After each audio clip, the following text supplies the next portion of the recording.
Ain't lose money. Morning is all well. But the music just Beautiful morning.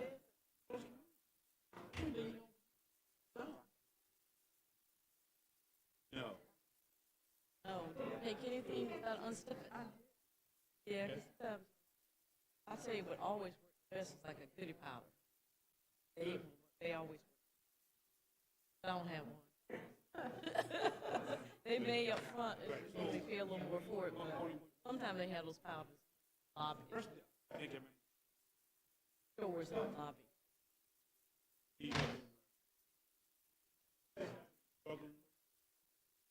Yeah, we got coffee. That's not stuff I'm doing. We're going back to yeah. Oh.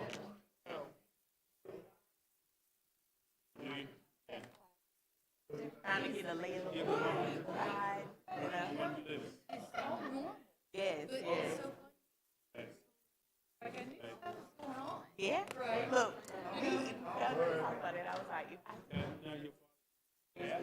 control my sexuality, because I was thinking, oh, Right. 30 degrees, they always when I'm trying to rock, when I shake out, as well. But yes, I'm happy for a very board.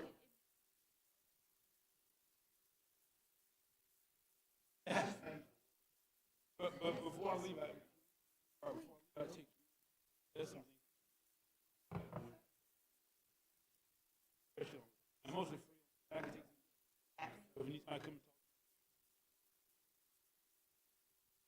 Yeah, I love it. God Yeah. always. Well, I love people. I'm a car I salesman. got you. Yeah, exactly. You can always arrange.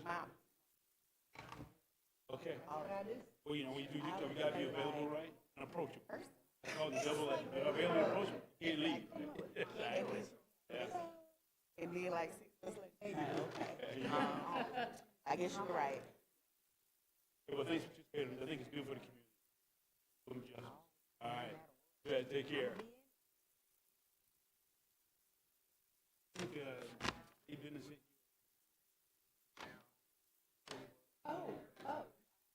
Very hard. Yeah. Gotta get to my list of things to look at. Yeah, I know. I have looked at it once. I got to look at it. I said, well, I'll remind Mike when I get to. He called me this morning. I remind him. Good morning.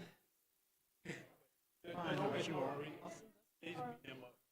Take one more day of that book for you. It was Always is got input. That's why I want to do the great job. Need the extra director fee. I think we got that. We'll take this process. We'll own it. We go out and be the clearance. I don't know. Yeah, I'm thinking.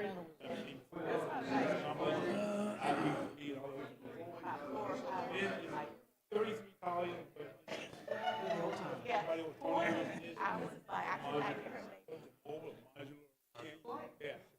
That's the only thing that stands out on there. By her wording, like,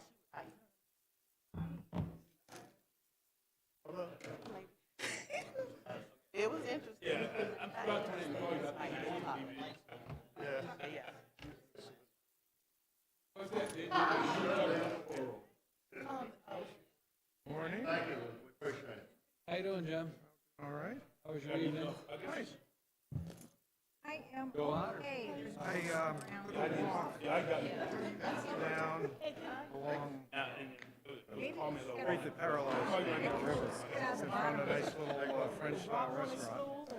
Oh, yeah, down there in the, I got that right. Yeah, yeah, yeah. all those nice little homes down Yeah, there. it was nice to sit outside and watch the people go by and stuff. That was good. Remember the name of the restaurant? I know I've been there. On my chart. Yeah.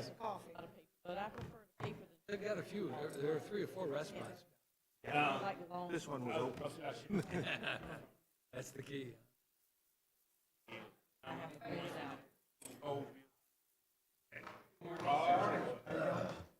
I like something. Want to be on airplane mode? Good. Yeah, How was your night? diminishes. Uneventful. That's the way these. Exactly. Me too. So I love to read. Good reader. But like I read. Keep that from going. After. Oh, yeah, thank you. Wish for you. So.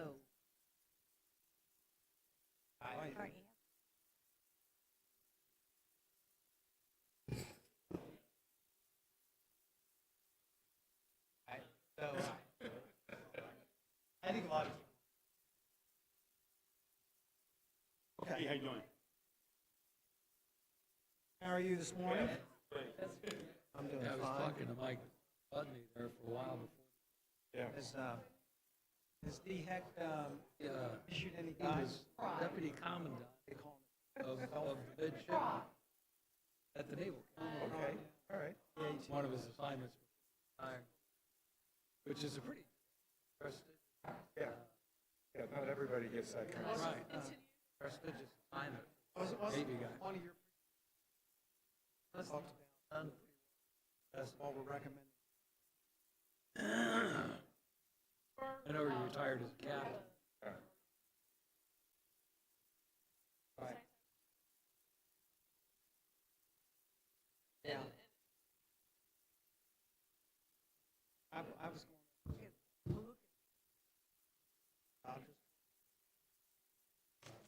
schedule. And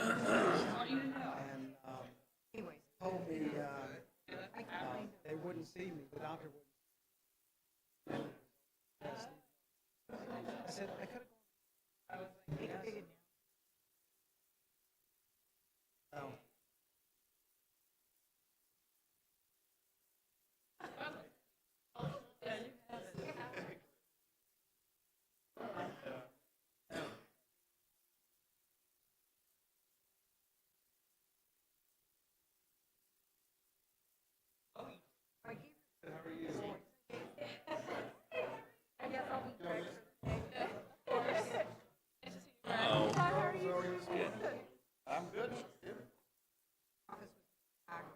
Greg couldn't handle the hot seat 2 days in a row.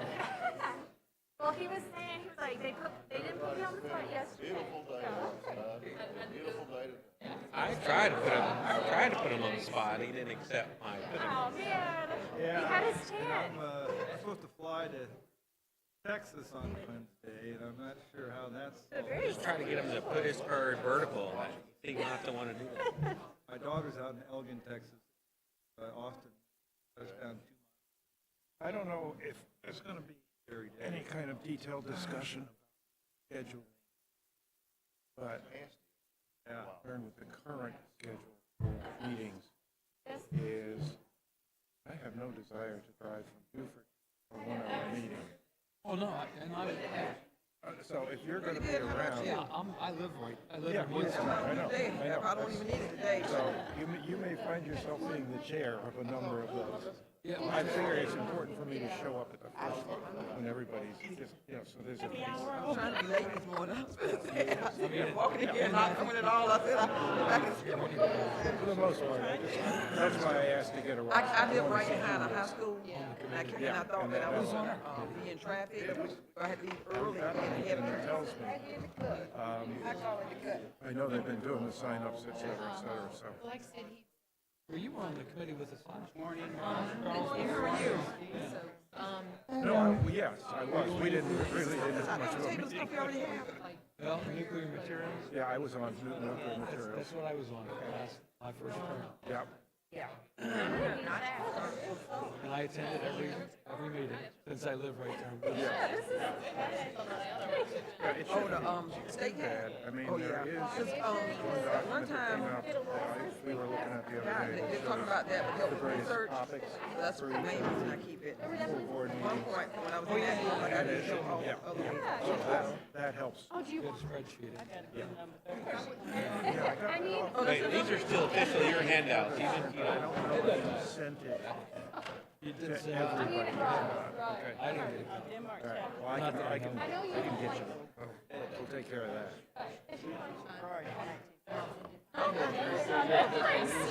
Yeah, it's up to me. oh, wow. Depending on No more grass. what the topic is or what needs to be discussed, that'll make the determination. Like they said at 2:30, I sure need to be going. That was just one theory. Just one theory. Several theories are going around. I've got friends who do so. Oh, do you? I get on with her at 3 and then. Well, there's a lot there. They got knocked out of the NCAA tournament.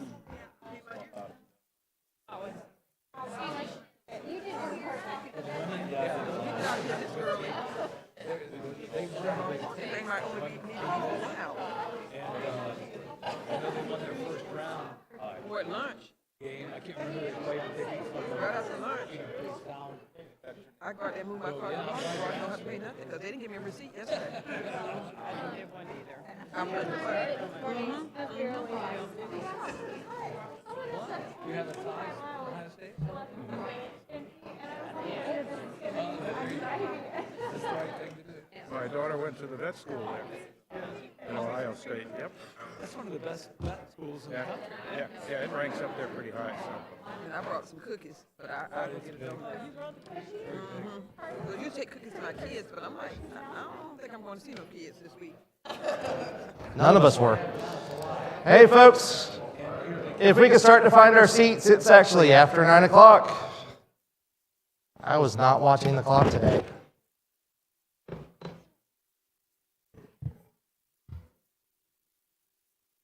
Thank you, everyone. Everybody have a good night. You enjoy the meeting yesterday? Any big surprises? Anything that we like to talk about? You know? Ken, how'd it go for you yesterday? Into the microphone, if you would, please. Really, it was good evening, but only I had trouble in parking. Trouble in parking. Well, so I'm gonna tell you what we'll do, and I'm gonna wait till we get everybody here, and I'll address parking. They Yeah. won't take their card, so. Yeah. Some people had problems getting their car taken. We're just gonna make sure that you're all covered. There are 3 people behind me, they're getting irritated. Sure. So I have no choice to use my credit card. Get out from. We had. We're gonna make sure that you get reimbursed for that. That's Otherwise, it was pleasant. right. I'm not a big fan of parking garages that aren't owned by the hotel that we're in. That's actually a City of North Augusta garage, which makes it a little harder to interface with. If it was owned by the hotel, we probably would have built that into the contract of, open the gate, man. But we'll make sure that everybody gets reimbursed for parking. That's going to be the big thing. Any other questions or issues about the meeting itself? Any thoughts that anybody wants to share? How did it go for you? Charles, were you pretty much satisfied with how the day went? We got a thumbs up from Charles. All right. Greg, do you have any comments that you want to make before we get going for today? I do. Thanks, James. Yes, thank you all for a wonderful meeting yesterday. A lot of energy, a lot of engagement. I really appreciate that. I was very excited to see that. Couple of things that we want to remember today. We're going to be finishing up our budget priorities letter this afternoon, which, as you all know from at least my comments, I think is very important. I also wanted to bring up another couple of issues. One, the easy one for committee chairs. I was looking around the website, the SRS srscab.org, I believe. Cab.srs.gov. What is it? Cab.srs.gov. Okay, cab.srs.gov. If you go to the recommendations page, there are several, I noticed, there are several open recommendations. So for chairs, I'm going to try to remember to send you an email reminder on this. We have several open recommendations that could conceivably, if you all think is appropriate, be closed. Now remember, for new folks, remember we have 4 types of recommendations. We have draft recommendations, or at least that's how I construe them. There are ones that are being written, that are being kicked around and discussed. There are pending recommendations that have been reviewed and approved by the CAB. There are open recommendations that have been responded to by DOE. And then the final step is for us to look at the DOE response, and if we deem appropriate, close the recommendation. So anyhow, we have several that are open that we could conceivably close. So chairs, if you think that would be appropriate for your committee meetings in April, might be something worth taking a look at. And like I said, I'll try to remember to send you an email on this. Then another thing that came up yesterday, we had a discussion about the public comment period about decommissioning 235F. I talked to Avery a little bit about it, and James and I talked a little bit about it. And one of the issues is it would be appropriate for CAB to make a public comment on it. But one of the issues is that we do not meet in time to actually meet as a full board in time to actually put something together. So that's not going to be possible unless we called a special meeting for it. An alternative that we came up with was possibly the CAB doing a recommendation to say, hey, you guys have done great. You've gone through the deactivation process or working through that and getting close. Now it's time to move on to the decommissioning process, and following on our previous recommendation, we encourage you to keep working on that. I think that'd be, it's something to consider. I think it might be a nice process for us to go through, if for no other reason than some of the new folks who had never actually gone through a recommendation process before, it might make sense for them to actually get a shot to go through that and do that. Now, Jim, that's your committee, the Nuclear Materials Committee, so I don't know if you deem that, if that's something you want to think about or not, but I think it's something that could be done and might be a worthwhile exercise if you guys deem that to be so. Yeah, I just need a little time to go through and see what Charles left me. I understand. I do understand. So anyhow, those are my two items for today. I do apologize. At 10 o'clock, I'm going to have to step out for just a few minutes. Hopefully I'll be back, because I got to be back in time for that sludge presentation at 10:30. So anyhow, all right. Are there any questions or anything you need from me? Anybody need anything from me? All righty. Thank you. Thank you again. Have a great meeting today, and thanks, James. Thanks, Greg. So we've got a big run up to lunch today. We've got 4 back-to-back presentations. Just as a reminder, questions are not only okay, they're encouraged. If you have a question during the presentation, put your card up, either Carrie or the presenter or I. Carrie's the first one up. We'll call on you, and we'll get your question out. That way we can address things as they come up. If your question is something that Carrie's going to address later in her presentation, she's just going to let us know, and we'll keep moving on down the road, right? At the end of each presentation, we'll have an additional Q&A question or period for anything that may not have been addressed originally. And we'll just keep rocking and rolling through our whole day like that. Any questions about where we are and what we need to do today? All right. Let's start with Carrie Crawford and the Solid Waste Program. Carrie, come on up.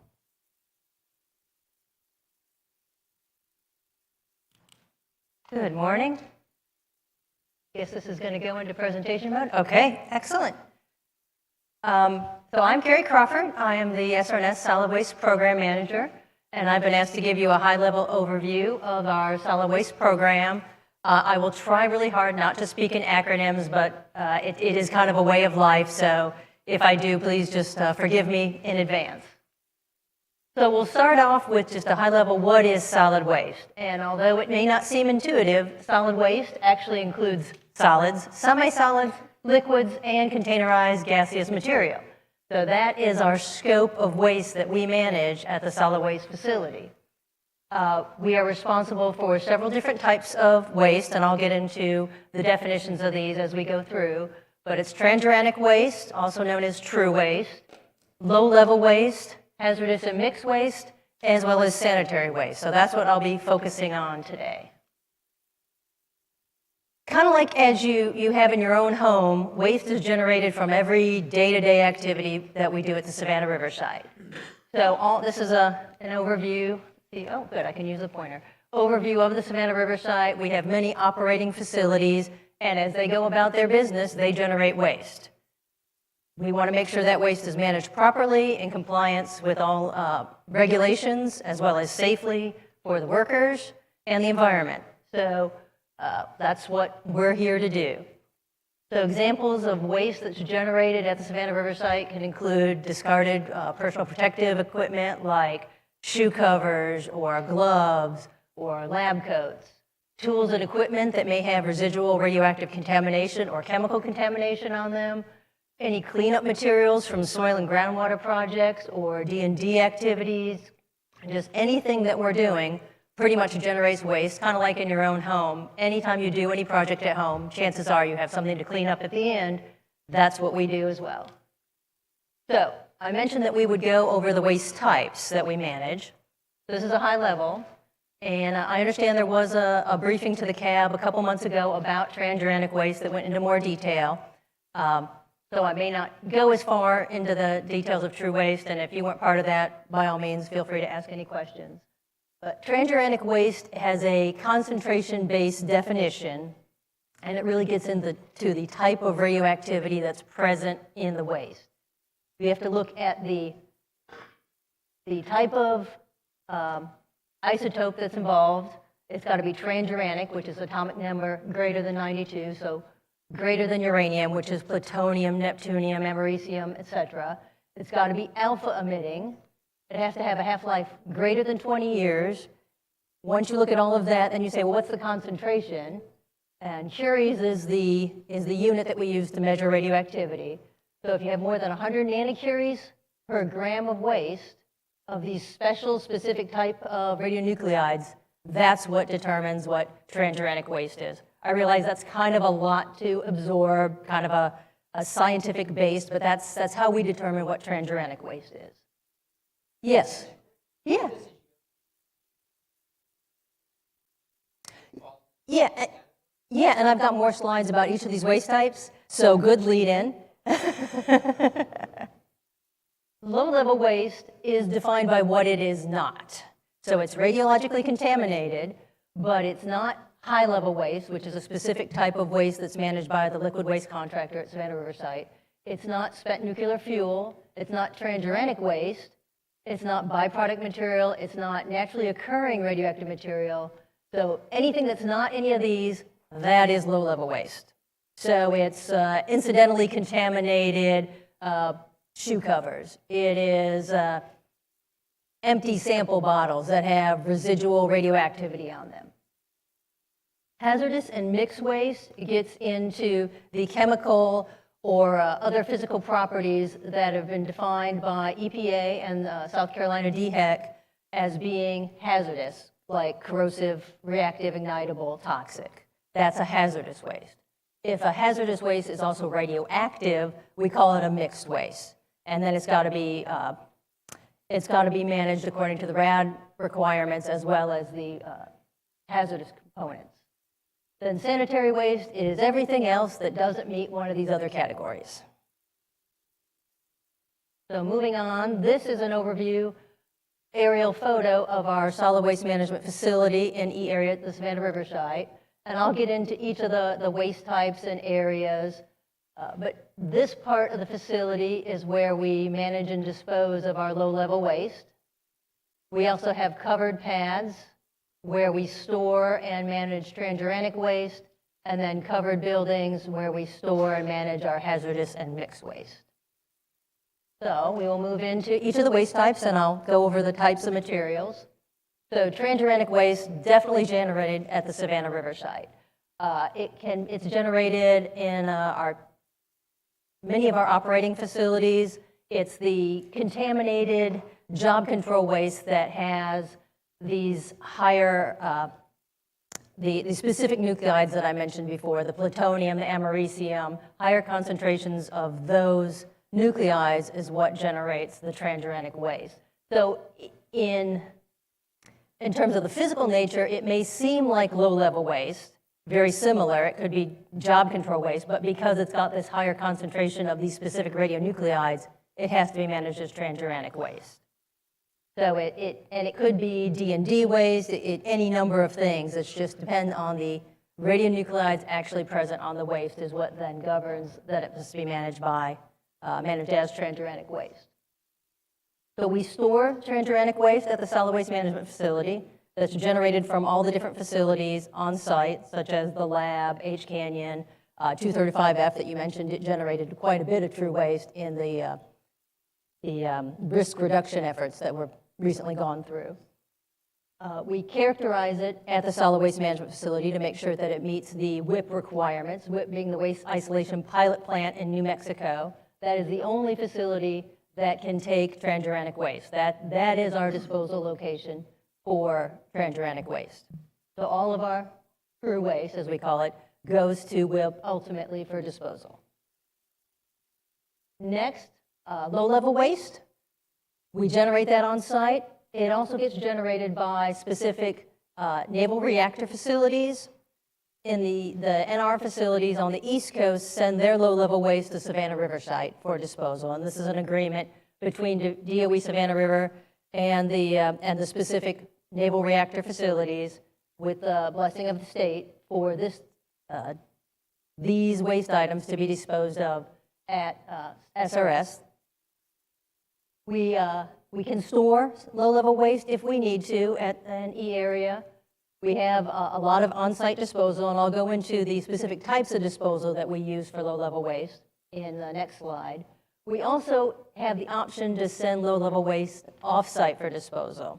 We look at the individual waste items and the volume and the activity associated and make a call of, is this a good fit for one of our low-level waste disposal units, or would it be a better value to the government for us to use a off-site disposal location for this waste type? It doesn't happen very often, but it is an option that we have, and we use it when we need to. So here are aerial pictures of our various types of low-level waste facilities. This one up here is an engineered trench. Engineered trenches are cost-effective ways for disposal of low-level waste. We construct an entire trench at one time, and then as you can see, we have great pains to make sure that we use every allowable inch within this unit so that we can dispose of the most volume possible. Split trenches are similar to engineered trenches, but they are constructed piece by piece as each slit is needed. Also, you might be able to tell from this that you have to get into it by a crane. That's how the waste is in place, versus in the engineering trench, we have a ramp, which isn't in this picture, that we can use a forklift to get the waste in place in an engineered trench. So just slightly different methods of getting the waste into the trench. Over here, this is a picture of one of the naval reactor component disposal areas. So these are specific units from naval reactor facilities that are in very robust containers, and they get stored on this pad that will be the ultimate disposition location for these particular units. When the facility is eventually closed, it'll be capped over along with all these units. All these units eventually will be capped over when the facility is no longer operational. In this corner is our low-activity waste vault. So as we get information about waste items that need to be disposed of, we look at the overall size, the volume, the physical parameters, as well as the radiological parameters. And based on that and the limits that we have built in for each of these disposal types, we'll make a determination of what's the most effective place to dispose of the waste. Lesser contaminated items end up in the trenches, whereas higher contaminated items end up in our vault. So this low-activity waste vault is a primary means of disposing of this material, but the even higher contaminated items go in our intermediate level vault. So a lot of our tritiated waste, higher tritiated waste, ends up going into the intermediate level vault, which is a below ground vault structure. You have to take the cap off with a crane, place the waste in there, and then eventually it gets grouted over. Sorry. Can you explain the cap over process for the naval containers? So the cap over process will be for the entire low-level waste facility. So when the facility is finally done operating in 2065, is the current projected, it will have a cap put over the entire facility. If I go back, oh, no, there. So this, if we can highlight, yeah. So here's our low-activity waste vault is here. Here we've got trenches, some that are closed and have an interim operational cap on them. Our intermediate level vault is back here. You can't really see it. That NR pad is back here. We have some currently operating trenches back here. This whole area, when we're done, will be capped over. And that's for compliance with the DOE Order 435.1 performance assessment requirements for a low-level waste disposal facility. That make sense? Thank you. I wasn't paying attention to the question. Yes.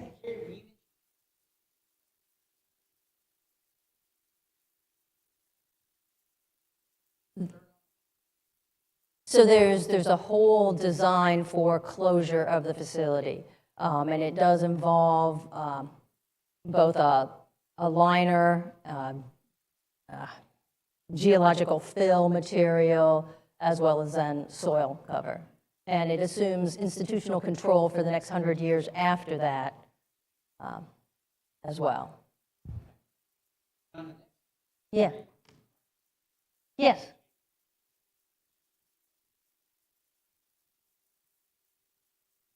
We talk a lot about true waste. So can you go to the next one? Or let's see. This is low level. Okay, what's in that tank right there? What actual item? I want to know, is a shoe cover, you mentioned a shoe cover. Is a shoe cover low-level waste? So these here are all pictures of low-level waste. Okay. However, we would not put shoe covers in a tank like that. So is that tank low-level waste, or is it a container of low-level waste? This would be a piece of process equipment that was no longer needed and is being disposed of as low-level waste. Okay, so the tank itself is the waste, yes. Gotcha. Yes. Okay. Here, this aerial picture, this has got a lot of, B25s are smaller boxes, 4 foot by 4 foot by 6 foot. Right. Well, 4 foot high, then 4 by 6 footprint. We also use 20 foot and 40 foot sealands for disposal of low-level waste, and that's typically where your bagged job control type waste gets containerized in a box. And what kind of things are in the bags? PPE could be so shoe covers, gloves, could be from a lab, it could be sample bottles, it could be wipes, it could be decon materials. Okay. I mean, think about cleaning your house. You have paper towels and, rags. So if you're working in a lab, a radiologically contaminated lab or a processing facility, anything you take in is then considered radiological unless you can prove it's not. When you no longer need it, your hammer, your pliers, your... Right. Okay, thank you. That's very helpful. Okay. Other questions? Thank you for helping me keep track of the questions. Okay, so I think I had gone over all the disposal units. Next is hazardous and mixed low-level waste. If it's mixed transuranic waste, that goes the same route as transuranic waste. So that's not called out separately. But for hazardous and mixed low-level waste, all of that has to be sent off-site for treatment and disposal. We do have limited storage at Savannah River site. Under our permit, we can keep it up to 1 year before it has to leave and go to its permitted permitted disposal facility. Just got some examples here. Like here's smoke detectors. This is a lab, what we call a lab pack-in process. This would be for non-radiological excess chemicals and solutions. They get separated out based on their hazard and their transportation requirements into smaller containers, like 5-gallon or 30 or 15, and sent to the disposal facility in these containers based on treatment standard and transportation. We have no on-site disposal of hazardous and mixed waste. It all has to go off-site. So we've got various vendors that we work with to ensure that we get our hazardous and mixed waste sent to an appropriate facility. And different vendors manage it, whether it's clean, non-rad, or radioactive. Then lastly, sanitary waste. This is everything else. This is office trash, cafeteria trash, anything that has no radiological nature to it, no chemical hazardous nature to it. It goes to the Three Rivers landfill, which is right outside of Savannah Riverside. And this is just a picture of typical sanitary waste. It's not actually from SRS, but I kind of liked the blue sky, and you can see the trash. That was everything I had to say about, on a high level, about solid waste management. What other questions do we have? Jim, let's start with you. For the various types of waste that are generated, about what kind of volume is there per year coming out of Savannah Riverside at this point? For low-level waste, that's our highest volume that we keep track of. We really don't track the volumes of sanitary waste as much, but for low-level waste, we dispose of approximately 5,000 cubic meters per year. The hazardous and mixed waste and the transuranic waste are much lower volumes, more like 50 cubic meters per year. So low level is the bulk of our waste that we have to manage. Okay, thank you. Okay. Ken? Yeah, Ken Sajan, Savannah State, cab member. And I'm a little confused about your terminology. The last slide you showed, last slide. That one? No, last one. Oh, the questions? No, last slide, go last slide, Oh. yeah. This one. Yeah. Last slide. Oh, Last the slide. landfill. Yeah, Okay. right there, okay. According to literal definition of the waste, there are different type of waste. You call solid waste, then you call P waste, K waste, F waste, U waste, and Hazardous waste. Yes. and radionuclides and radionuclide waste. But according to me, for the solid waste, this is solid waste. So this picture shows sanitary waste. Sanitary waste or household waste, whatever waste is. Right. That is called literally solid waste. The whole thing you're talking about hazardous waste, not solid waste. So solid waste is a broader term that encompasses hazardous waste. No. Solid waste is sanitary disposal, household waste. You look at the definition. Okay. No, I teach a course in, Okay. I'm not picking up. Okay. I teach a course in hazardous, solid and hazardous waste. Whatever you presented about hazardous waste. Last slide, this one called solid waste. So at the Savannah Riverside, when we talk about solid waste, at the Savannah Riverside, when we talk about solid Let's waste. talk about hazardous waste. So we do manage hazardous waste. Yeah, radionuclide waste you are managing, that is called hazardous waste. That is not solid waste. Solid waste is this one. Yes, sir. Matter of terminology, but if you look at the literature, solid waste is called sanitary waste or house waste, what you put in garbage can, goes to the landfill. Yes, sir. But hazardous waste, the process is different. But throughout your presentation, everything you are talking about hazardous waste, but you say solid waste. So this is confusion. Sorry about that. It's, No.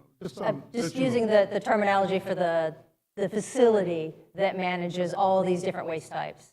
And I apologize that that's not clear. What you talk about, talk a very good presentation, but what I'm saying that, you talk about hazardous waste. In last slide, you talk about solid waste. That is the basic difference, hazardous waste, solid waste. Thank you. Thanks, Ken. Thank you. We'll have to see if UB's going to relabel all of their programs. Narinder? Narinder Malakab. I have a twofold question. First is the vegetation removed from the radioactive areas, does that go in the trenches? If it meets the requirements of the trenches, yes, I would expect it would. Do you consider the biodegradation, the volume reduction Yes. of the vegetation? That gets factored into our eventual closure. Okay. The other question is how about the management of the circuit boards from the electronics? Management of the circuit boards? Yes. So all of our waste gets fully characterized by our waste generators and reviewed by our technical staff at the waste facility. If the amount of circuit boards in a waste would make it recro-hazardous, then it would get managed as hazardous or as mixed if it's radioactive. If there's not enough circuit boards, or if we're looking at the waste stream, it's not considered hazardous, then we would manage it as sanitary or low level, depending on the radioactive status. The reason I ask, because there are certain elements on the circuit boards. Yes. Cadmium, lead, yes. Yeah. They are classified hazardous waste, Right, at so- a very low level. Yes, but so if we have say a collection of circuit boards, that would be hazardous waste. If you've got one circuit board in a 1-ton piece of equipment, that piece of equipment likely is not. It depends on what else is in it, obviously. Then you use 20% weight volume? Well, look at what are you saying the 1 to 20 ratio for the T-clip? Yes. Okay, We'd look at a theoretical T-clip calculation. Kim? Kim Ray, CAB. I just had a question about recyclable type waste, whether it's, you mentioned your lunchroom, things like plastic bottles, coffee cups. What happens with that waste? Is it recycled in any way? So our sanitary waste does get processed through the MRF, the material recycling facility, to attempt to recycle as much as possible. And then we do have some waste types, and I didn't really talk on those. It's called universal waste. It's a special part of the hazardous waste rules where certain things can be segregated out and sent for recycle, such as certain types of batteries, certain types of bulbs, mercury-containing devices, anything that's obviously non-rad that we can segregate out for recycling, we do that. Yeah. We'll jump across the room, we'll go to Candace. So is there a MRF on site? No, North Augusta MRF. So you use the MRF in North Augusta. Also, just so I understand the capped over process, is this similar to how a landfill is set up with the sand, the liners, then eventually covering with a certain type of covering? Yes. Is it similar to? Okay. Okay. Charles? Fulton Cab. I'm curious, you mentioned naval reactor facilities several times. Ship reactors, is that what that is? It could be various different items from ships or their and our lab facilities. And you can actually handle that and bury that or take care of it on site? If it meets our waste acceptance criteria, yes. There was a place, not related to y'all, but next door to y'all, I think in Snellings, Kim Nuclear or something. Do y'all ship waste there? No, they're for commercial. They're a commercial disposal facility for commercial generators. So as a DOE site, we cannot send waste there. Okay. I don't make the rules, I follow the rules. I understand. Phyllis? I just have a curiosity question. I'm Phyllis Britt with CAB. You mentioned MRF. Is it operating again? I thought so, but frankly, I'm not up on those details. It's possible it's not. Okay, because I've had several people ask me about that after it burned, and I don't know. So I thought maybe you would know. Sorry. That's a level of detail I haven't gotten to with our sanitary waste. Gotcha. Okay. Narendra? I may be going off the tangent. Would you tell us how you dispose of the fluorescent lamps and mercury-containing lamps?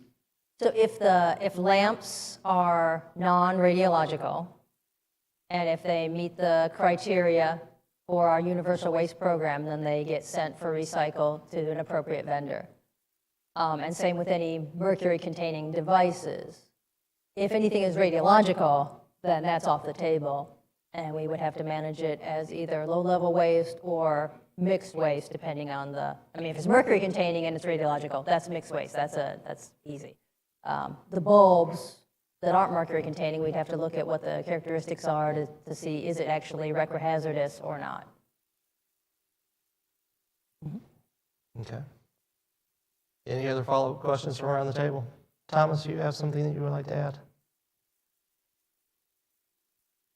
There have been lots of questions regarding the capping system for the burial ground. Do you expect it to be significantly different than the capping system that was already placed on a portion of the burial ground?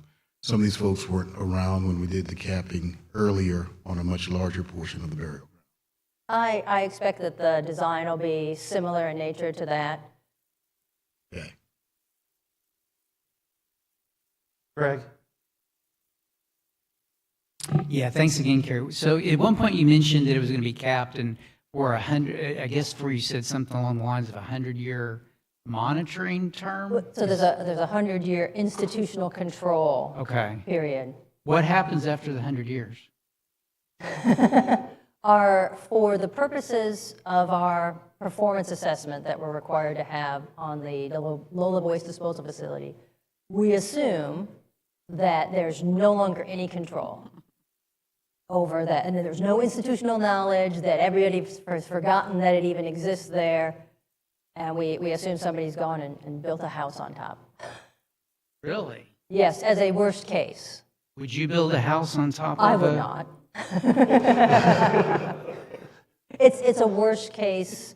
It's a worst case. Right. And because what we're doing is the performance assessment, you look at what's in the ground, what could conceivably be in the groundwater at that time, and we want to make sure it's safe for a future population.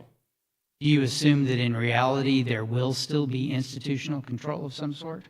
Well, reality, I expect there will be at least institutional memory. Okay, institutional memory. Okay, thank you. Charles? I'm assuming I just closed a brownfield site. Okay. And in the land deeds, there's permanent restrictions forever. It'll be trees. That's all that'll ever be there. Right. And assuming the government remains the land restrictions, you'll never have to worry about building a house on that. Right. Unless we're, Mad Max in the Thunderdome and the world's gone completely, I think there will be some institutional knowledge and control. Reality. Ken, did you have some follow-ups? Yes, ma'am. Ken Sajwan, Savannah State. And I have a question. Are there any biobarrier study on the low-level waste? You are putting cap on top of it? Are there any? Biobarrier studies. You're putting some material on top of the cap so that nothing goes through the biobarrier and vegetation come on top of it. So during the institutional control period, that 100 years, we maintain it so that no, say, pine trees grow up through that. But the assumption after that is that there would be some pine trees or other vegetation that grows up as part of our modeling assumptions. Anything else from around the table? All right. Gary, thank you very much. Thank you. That was the first good go around today. That was a lot of great questions. Thank you, everyone. Up next, we have Jack Parker. He's going to talk about the Radiation Protection Program. Jack, you ready? Come on up.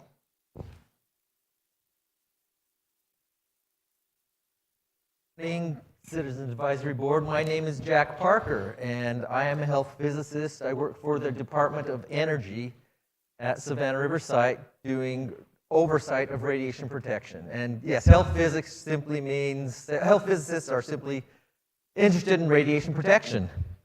So today I will talk about the radiation protection program at Savannah River Site. I've got a slide on a brief what is radiation, where does radiation come from? I'll talk a little bit about that, specifically talk about some of the sources of radiation that we have at Savannah River Site. And most of the presentation, the bulk of the slides, are going to cover the controls that we have to protect our workers from exposure to radiation. I understand that you do like to ask questions during the presentation. If I fail to recognize you, please make sure that I know, and I'm willing to answer. I'd like to keep this kind of following the outline that I have. I will try to answer every question, but I do not know everything. I'll let you know that. And in addition, I may defer a question to the end. So with that, I will get the conversation going by asking you what goes through your mind. What do you think of when you hear radiation or see radiation, or when you see that yellow magenta trefoil? And as a follow-up question, where do you think the radiation is coming from? And so, what do you think of when you hear about radiation? Okay, very good. I'm sorry? Hiroshima, yes, that is very valid. Blue rods. I'm sorry? The blue rods in the reactors. Okay, the blue rods in the reactors. And they've got a name for that too. I'm sorry? Yes, okay. Yes, we all glow in the dark. Okay, so, and yes, these are all very valid things that have been perpetuated through, ever since the atomic age started. Very good points. And so hopefully today we'll understand a little bit more about radiation, where it comes from, and specifically how it is controlled at Savannah River Site. So basically, okay, so radiation is a really broad term, and there's lots of different kinds of radiation. The ionizing radiation that we're talking about is just a small piece of that spectrum. And so throughout the rest of this presentation, when I say radiation, that is what I'm going to mean, is the ionizing kind of radiation. And ionizing radiation is exactly what it sounds like. It is those radiations that have, those particles and waves that have enough energy to remove electrons from an atom, causing ionization. And then this ionization is basically where the issues come from. That when we think about radiation protection, we don't want the ionization, so we control the radiation that causes them.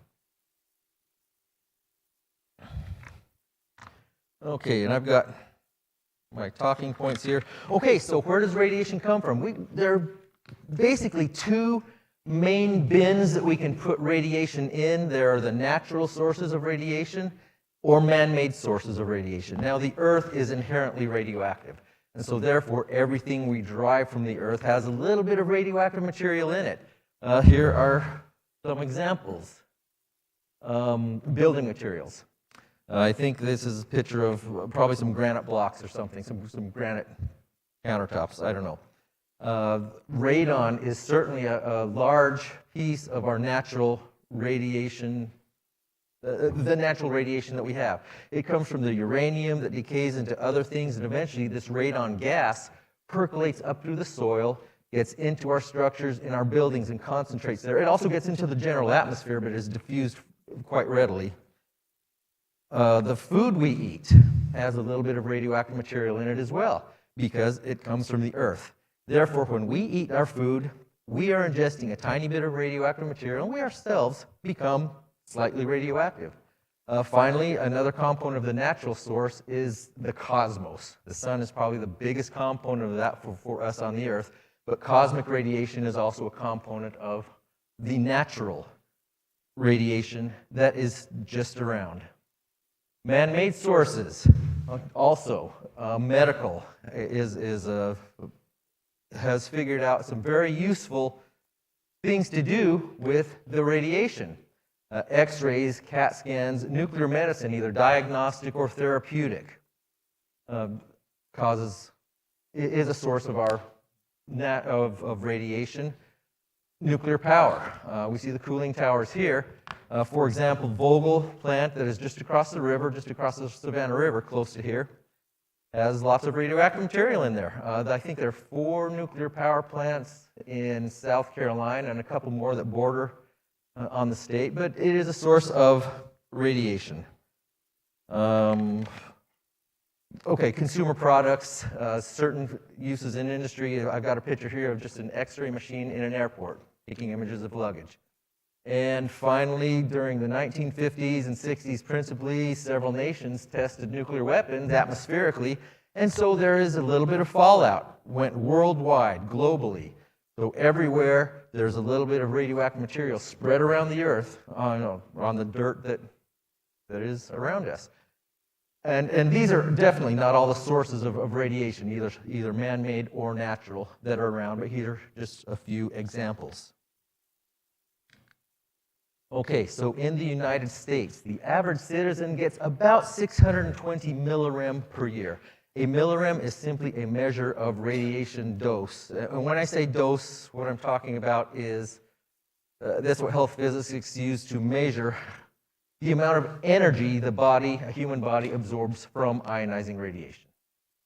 millirem in radiation, just like a mile and distance or seconds and time. It is just a unit that we use. So about 620 per year, and you can see that about half of it is from natural sources and about half of it from man-made sources. And a large portion of that man-made source comes from medical procedures. So it goes to say that if you do not have any x-rays or nuclear medicine procedures or a CAT scan, fluoroscopy, anything like that, then this medical component there will go to zero. And then, as a result, this number will go way down to, I don't know, 320, 340, a little bit less than 1 millirem per day on average.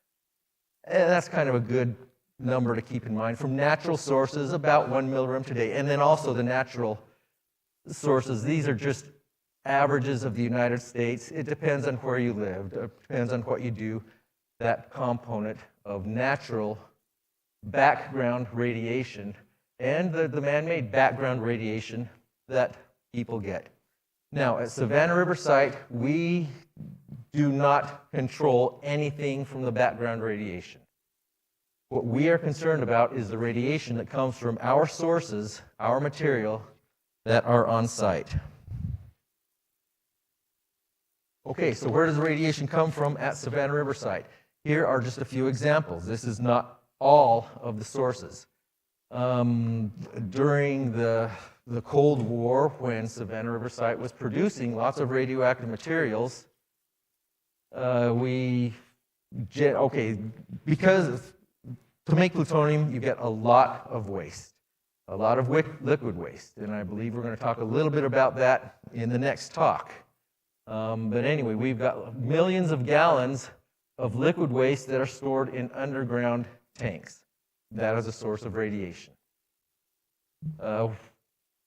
In order to take care of that particular waste, we didn't talk about this in the last one, but one way to take care of the liquid waste, this high-level liquid waste, is to mix it with glass, melt it together, and then pour it in steel canisters.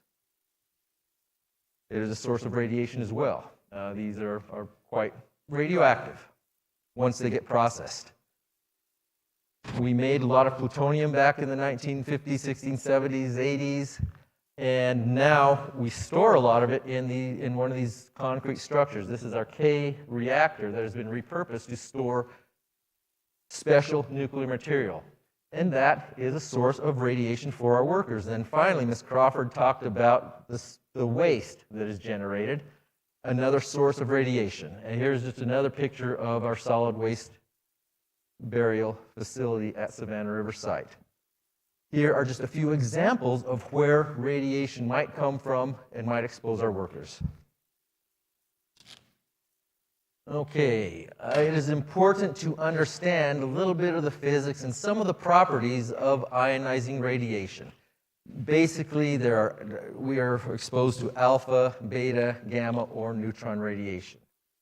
So I'm going to focus basically on this third column, the properties, because when we understand that, when we know how it acts and what it does, then we are able to institute the proper controls for the specific type of radiation that we're dealing with. So alpha radiation, it can travel just a few centimeters in air. We can easily shield alpha radiation with skin, with paper, with very light, thin materials. Again, if I just put a few inches between me and the source of radiation, the alpha radiation does not bother me. The big issue with alpha radiation is when it gets deposited internally. Inhalation, ingestion, and injection through a wound or something like that. Because there is no layer of dead skin inside my lungs or my gastrointestinal tract to protect me from the alpha radiation, so all that energy will be deposited in that living tissue. So, we need to understand that to protect ourselves from alpha radiation. Beta radiation can travel much further in air, up to many centimeters, depending on the energy of it. It has enough energy to penetrate our skin and to affect the cells, the live cells that are underneath it. So we must protect beta radiation from damage to our skin. Now, the other ones, gamma and neutron radiation, highly penetrating, can travel long, long distances. I think I say meters here, meters in air, and it can be tens, hundreds of meters. through air, and so but the gammas and the neutrons behave differently. We have to understand that.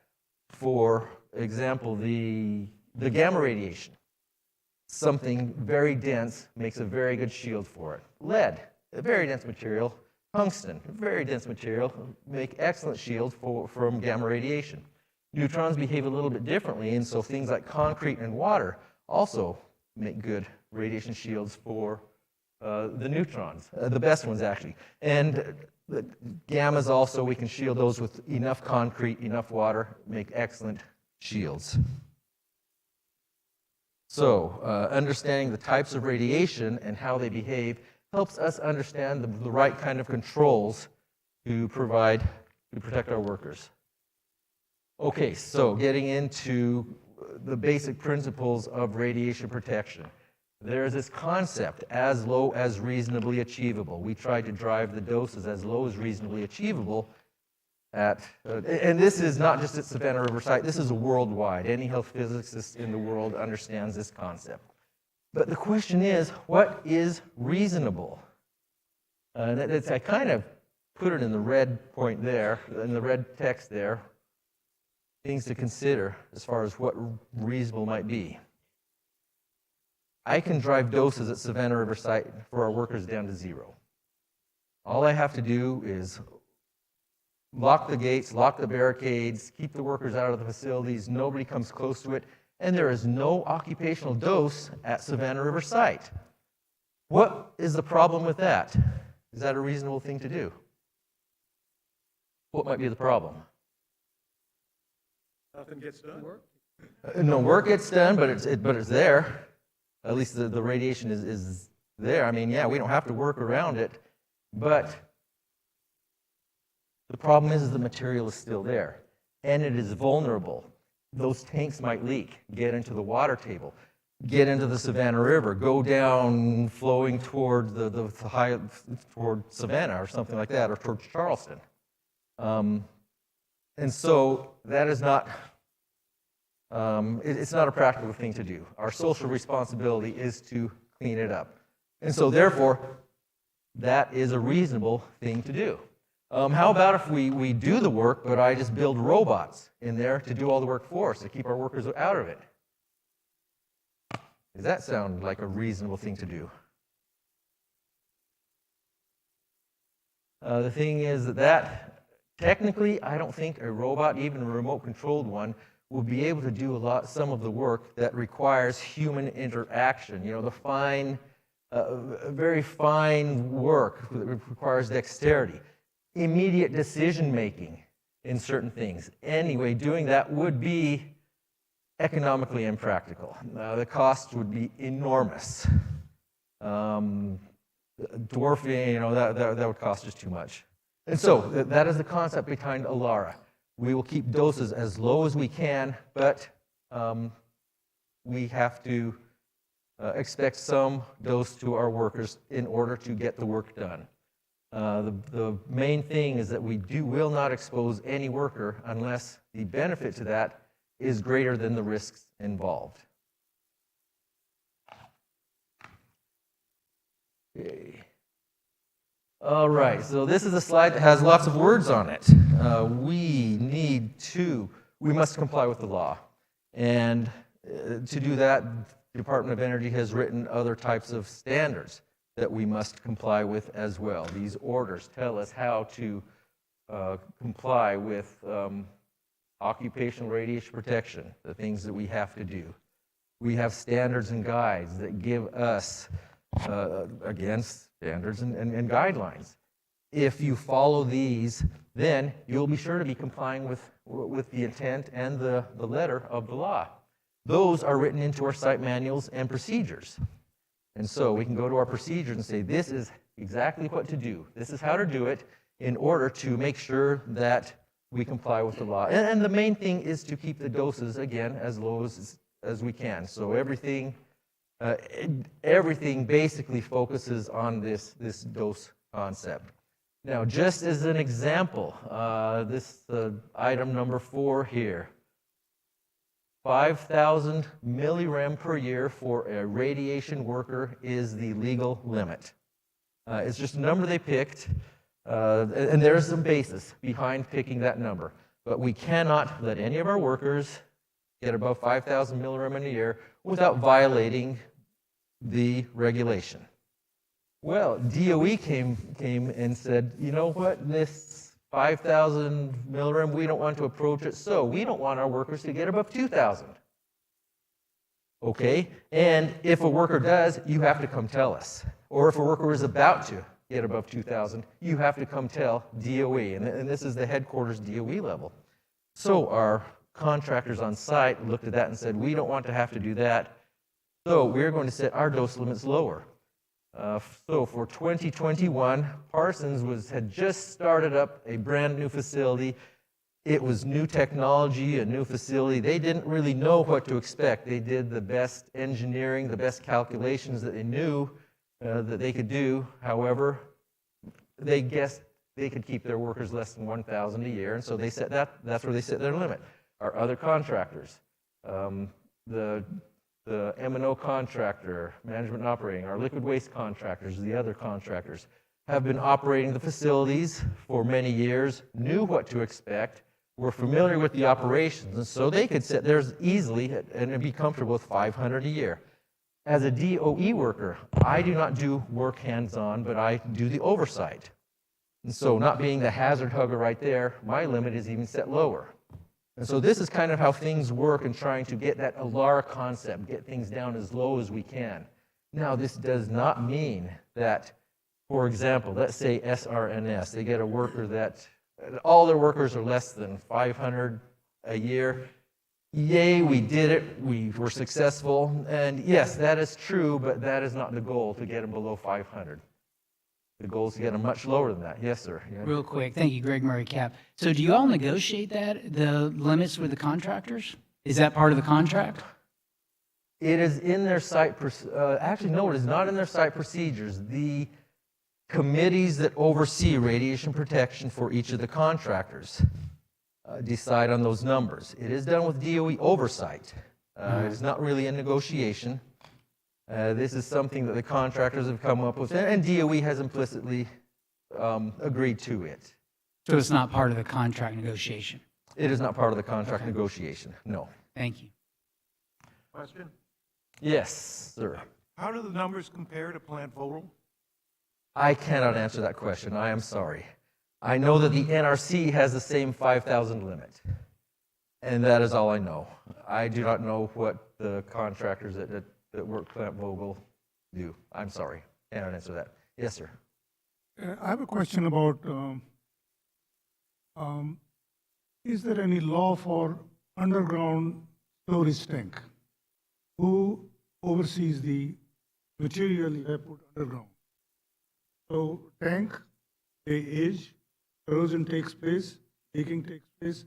Is there any act follow which is done by EPA? Yes, there is. This is something that is not my specific area of expertise with environmental or the public.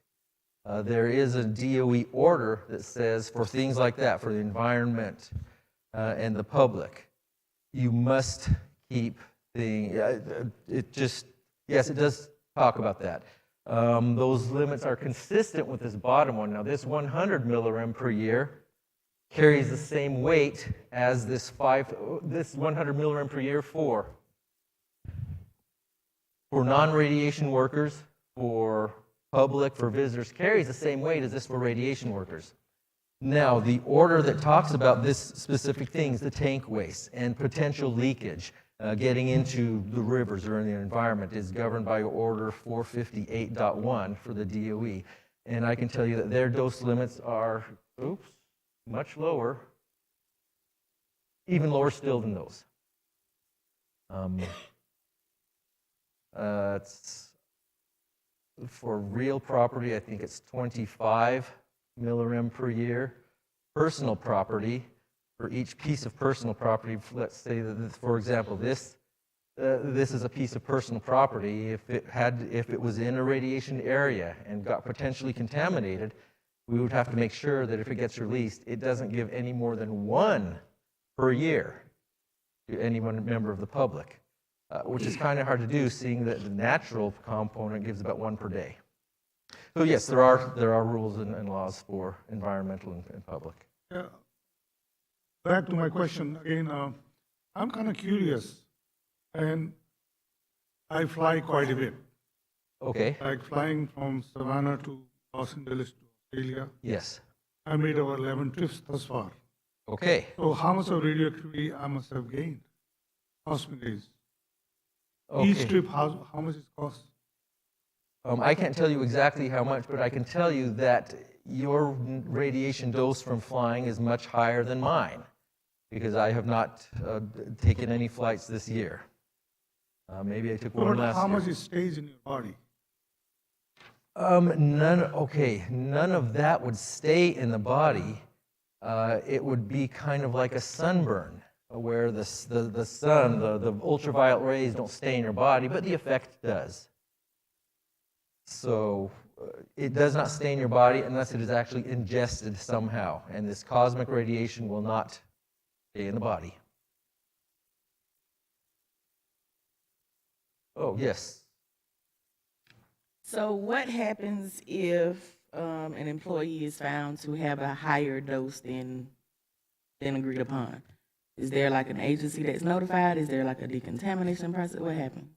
Okay, yes. So let's pretend that a worker does get above one of these limits. Now, these limits, the ones at the bottom, the 100, the 500, the 100,000, those are just administrative controls that the contractor said we don't want to go above those. Now, if one of those is exceeded, there are notifications that are made. Management is informed. However, DOE, corporate DOE headquarters doesn't really have to know about those. It is just that, for example, as an oversight individual, I would be interested, and I am very interested in any worker that gets above whichever limit he or she is exposed to. Now, these levels are set, this 5,000 level is set actually far below what would be considered dangerous. And I can get into that later. That's not part of this particular discussion. But yes, when these limits are exceeded, people take a hard look at it. But the 5,000 is not dangerous. It is considered, per se, it's not considered dangerous. That's a short answer, yes. And I can talk in much greater detail about this later on. Okay, are there any other questions? Yes, sir. What is the limit on the site of the site boundary for the radiation release? The limit at the site boundary. So the site boundary, we cannot. Oops, keep clicking the button. We have to make sure that there is no member of the public gets any more than 100 millirem in a year. That is the limit. In reality, our environmental reports that our environmental people put together every year, the best calculations show that it is less than 1 per year. 1 millirem. 1 millirem per year. I think the 2020 report had like increased 3 times up to 0.36 or something like that, estimated. And this 0.1 or this 0.36 is actually the hypothetical person who is doing subsistence farming and living off the land and taking fish from the river and hunting like that and growing his own milk products and meat products and vegetables right on the edge of the site. Is it some regulatory requirement to have 1 millirem? No. Yes. Air quality requires it. Who does? Air quality regulations. Okay. 40 CFR 61 or 62 Part H. Okay. All right. Thank you. Okay, so again, we've got the laws that we have to follow. The main thing is that we do is control doses and lots of different things that go into that. Here's just kind of a slide of the basic ways we control. We have engineering controls, those are the most preferred. The administrative controls just means that somebody has to do something. And we also have the personal protective equipment, the clothing that people wear, the respirators, etc., gloves, booties. That is actually the least preferred way of controlling it because that means that a person has to get up close and personal with the source rather than trying to remain far away as possible, as is practical. Okay, here's an example of an engineered control. This is just a container that we store and ship material in. As a container, it contains the material, keeps it together, keeps it in this container so it doesn't escape. Also, there's a little bit of lead shielding around the outside of this to help to shield from any external dose. An example of an engineered control. Here's an example of administrative control. Let's say that people are working right here where all these, right in the middle of these blue boxes here. Now, if my task does not require me to be there at that time, I have to go stand far away from it. Put lots of distance between me and where the highly radioactive stuff is going to be. In addition, okay, and so then when it's my turn to work, I can go up there, do my task. When I'm done, then I back off again.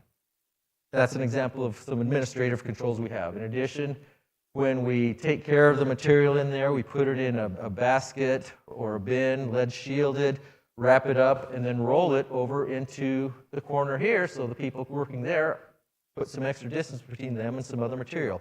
An example of an administrative control. Now, we do not rely on single controls. I am not aware of any hazard that we have just one control on. There may be. I've just never run into one. We like to have lots of controls. And so here's an example of where there's a multiple level of controls. Now this is a picture of our L basin where we store used spent nuclear fuel. The spent nuclear fuel is stored deep in a pool of water. That water provides excellent radiation shielding. So there's one control, the shielding from the water. They use remote or long-handled tools. That puts extra distance between them and the source. So those are a couple of types of engineering controls. There is an administrative control saying when you are lifting it and moving it, you do not raise it.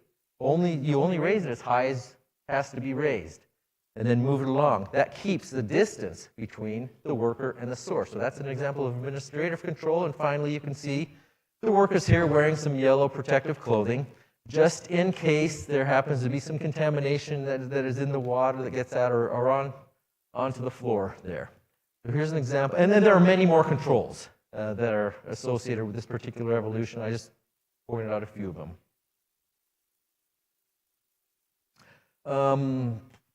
We train our people. That is also part of it, to keep our doses low. We train our people according to the tasks that they must do. Everybody gets some minimal kind of general radiological training. Those that have to work in and around radioactive materials get a higher level. Those that actually work very much and are hands-on, very hands-on with it, get the highest level of it. And then there's other specialized training that takes place if there's equipment or instruments or specialized tools that must be used. Okay, here's just a couple examples, some easy examples, postings and barricades. The barricades are there to keep people out of places. They can be as simple as a rope across the area, or the one on the right-hand side, that is actually a locked door. And that provides a barrier between the source and where people can go. And then the postings there just are informational. They are warnings. This is what you might encounter behind this barrier. We monitor our people and our areas for radiation. Personal dosimeters, that's this. This just simply measures how much dose an individual gets. I wear one when I go to work because I work in and around radioactive material. And that tells me how much external exposure I have got during the wearing period. In case an individual might have gotten internal, some radioactive material internally, we have the ability to count what might have got inside the body. We monitor areas with instruments like the one in the top center. And it can be remotely monitored in a control room. That is, this control room operator can look at her screen and see if there are any changing conditions. If there are changing conditions, was it expected? If it is, then that's okay. Is it within the expected range? Or if it was not expected, what is going wrong? Let's go fix it. And then we monitor our people who might have got contamination. Basically, if I walk inside of an area where there might be contamination, I pass through one of these. And then there's also these handheld monitors that can do the same thing. Monitor a person, piece of equipment, an area for potential radiation that is not expected.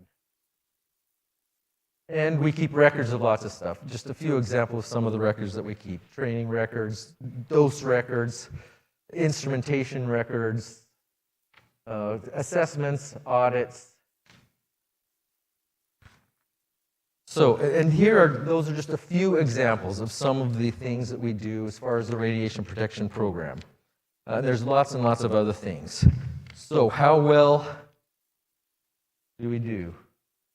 And I pushed the button. I was holding it down. Didn't know where I was going. I apologize. Talked about this. We've been through all this. Wow, I went all the way back to the beginning. There we go. Okay, so in 2021, here is a graph of the doses that were received by our workers at Savannah River Site. That first number is just an estimate because I can count the number of dosimeters that people wore.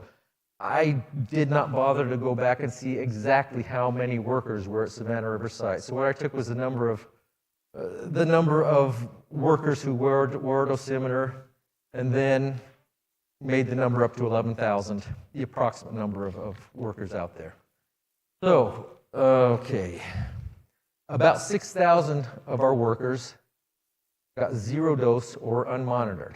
And those who were unmonitored, there was no reasonable expectation that they would have received the kind of dose that requires monitoring. And so there's about 6,000 that we will say got zero dose. Let's see. 4,500 of those just didn't need a dosimeter. 1,500 of those during 2021 actually wore a dosimeter and received, that dosimeter showed zero dose.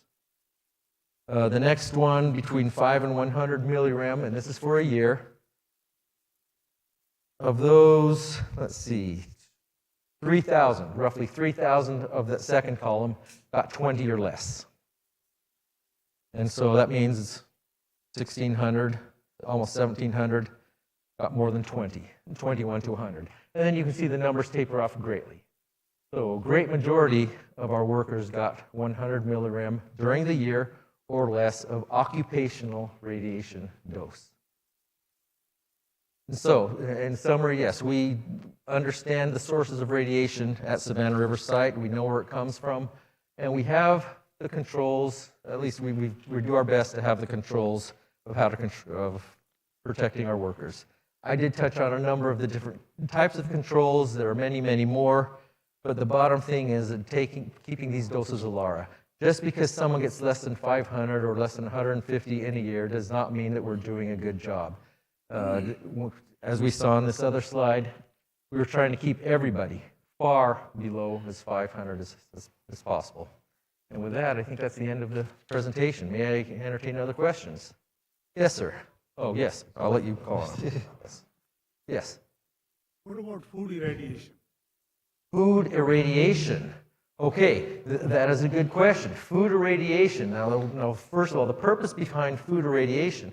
Okay, we know that ionizing radiation causes damage to biological things. It can kill, it can cause cancer or something, and the reason behind food irradiation is to kill the bacteria that may be in the food. Now, what that does is it does kill the bacteria. It may affect the food, but the food itself does not become radioactive. It does not contain, it will not, it can't become radioactive. So it just kills the food, and it may, I don't know what kind of changes, it may wilt the lettuce or the produce some. And what about if you eat banana, potassium 40? Yes. Okay, so that is the natural radiation that is inside the banana. Yes, bananas have potassium in them, and there's a certain amount of potassium that is radioactive. So how much banana you recommend to a person to eat? Because I eat a lot of banana. I do not know that. I can look it up, but I do not know that off the top of my head. Yes, I like bananas also, too. On average, 6 banana a day. That's quite a bit. That is quite a bit, yes. I do not know the answer. I would have to look it up to see what is the average dose, how much potassium 40 in a banana.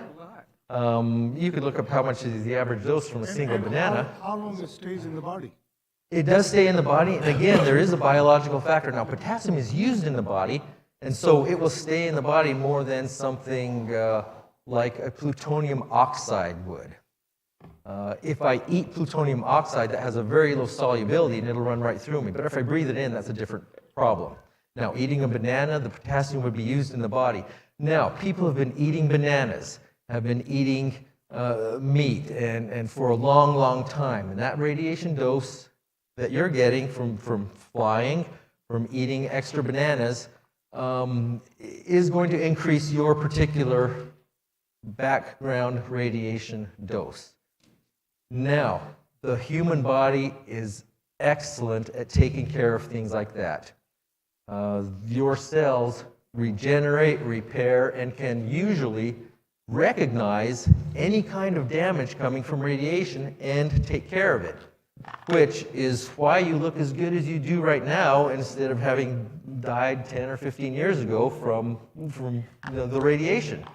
Because your body our bodies have adapted themselves to So, heal besides it. jokes, so I should not quit eating banana then?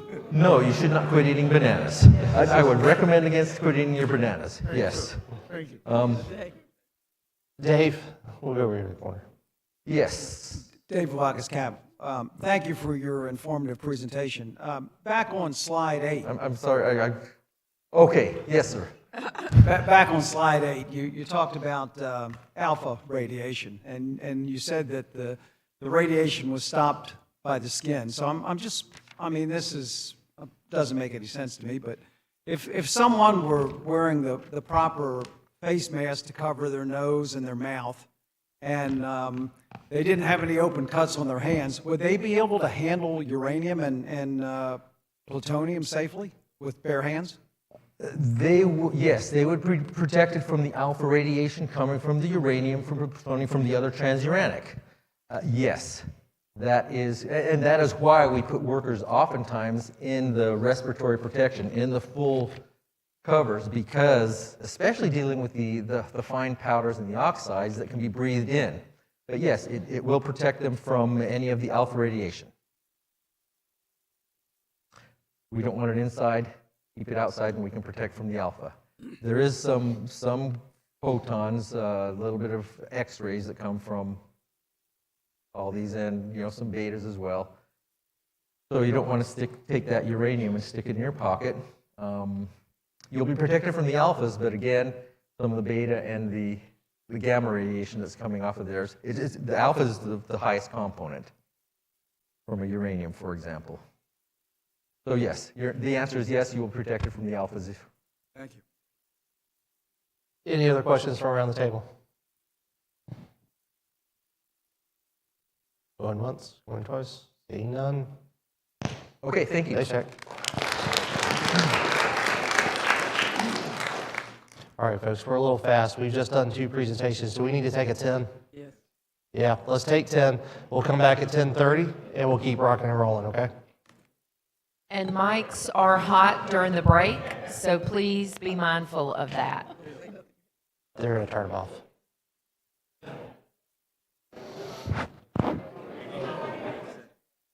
They're going to turn them. as soon as he's done doing what he's doing.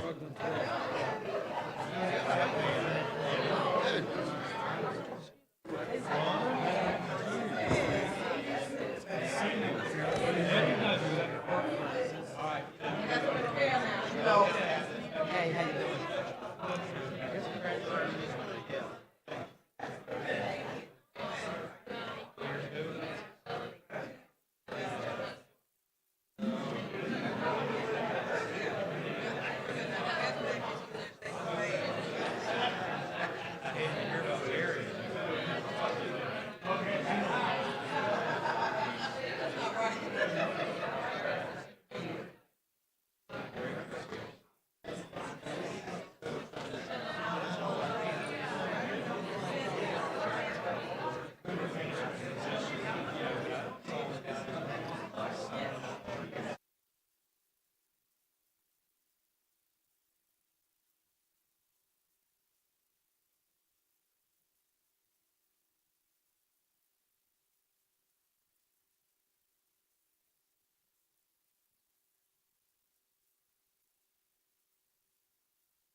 Hey, folks, this is your 2-minute warning that we're going to be bringing you back in 2 minutes.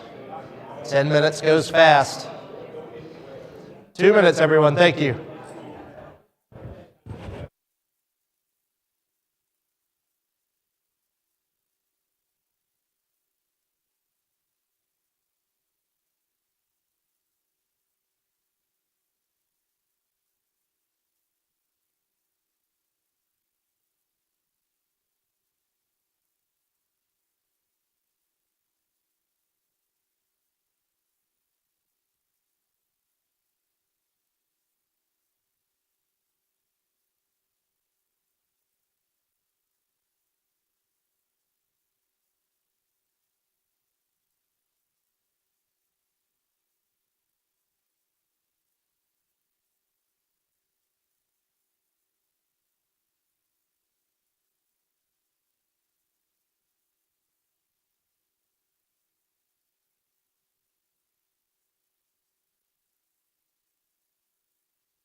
Let's find our seats.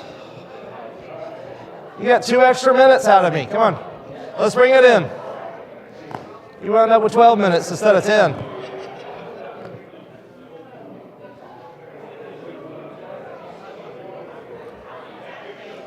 Candace is one of the cool kids. She knows exactly. 10:30, sit down.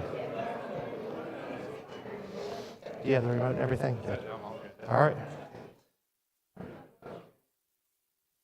All right, folks, let's settle down a bit, bring it in. Find our seats. Up next, yeah, Jerry's on top of it. Salt and sludge batch preparation. We're going to do the exact same thing. We'll be asking some questions as we go through. If you have anything, put your question card. Ken or I will call on you. And at the very end, we'll do some Q&A. Sounds like fun. Go ahead. Hi, good morning, everybody. I'm Ken Wells. I'm the project director for the tank farms and ETP facilities.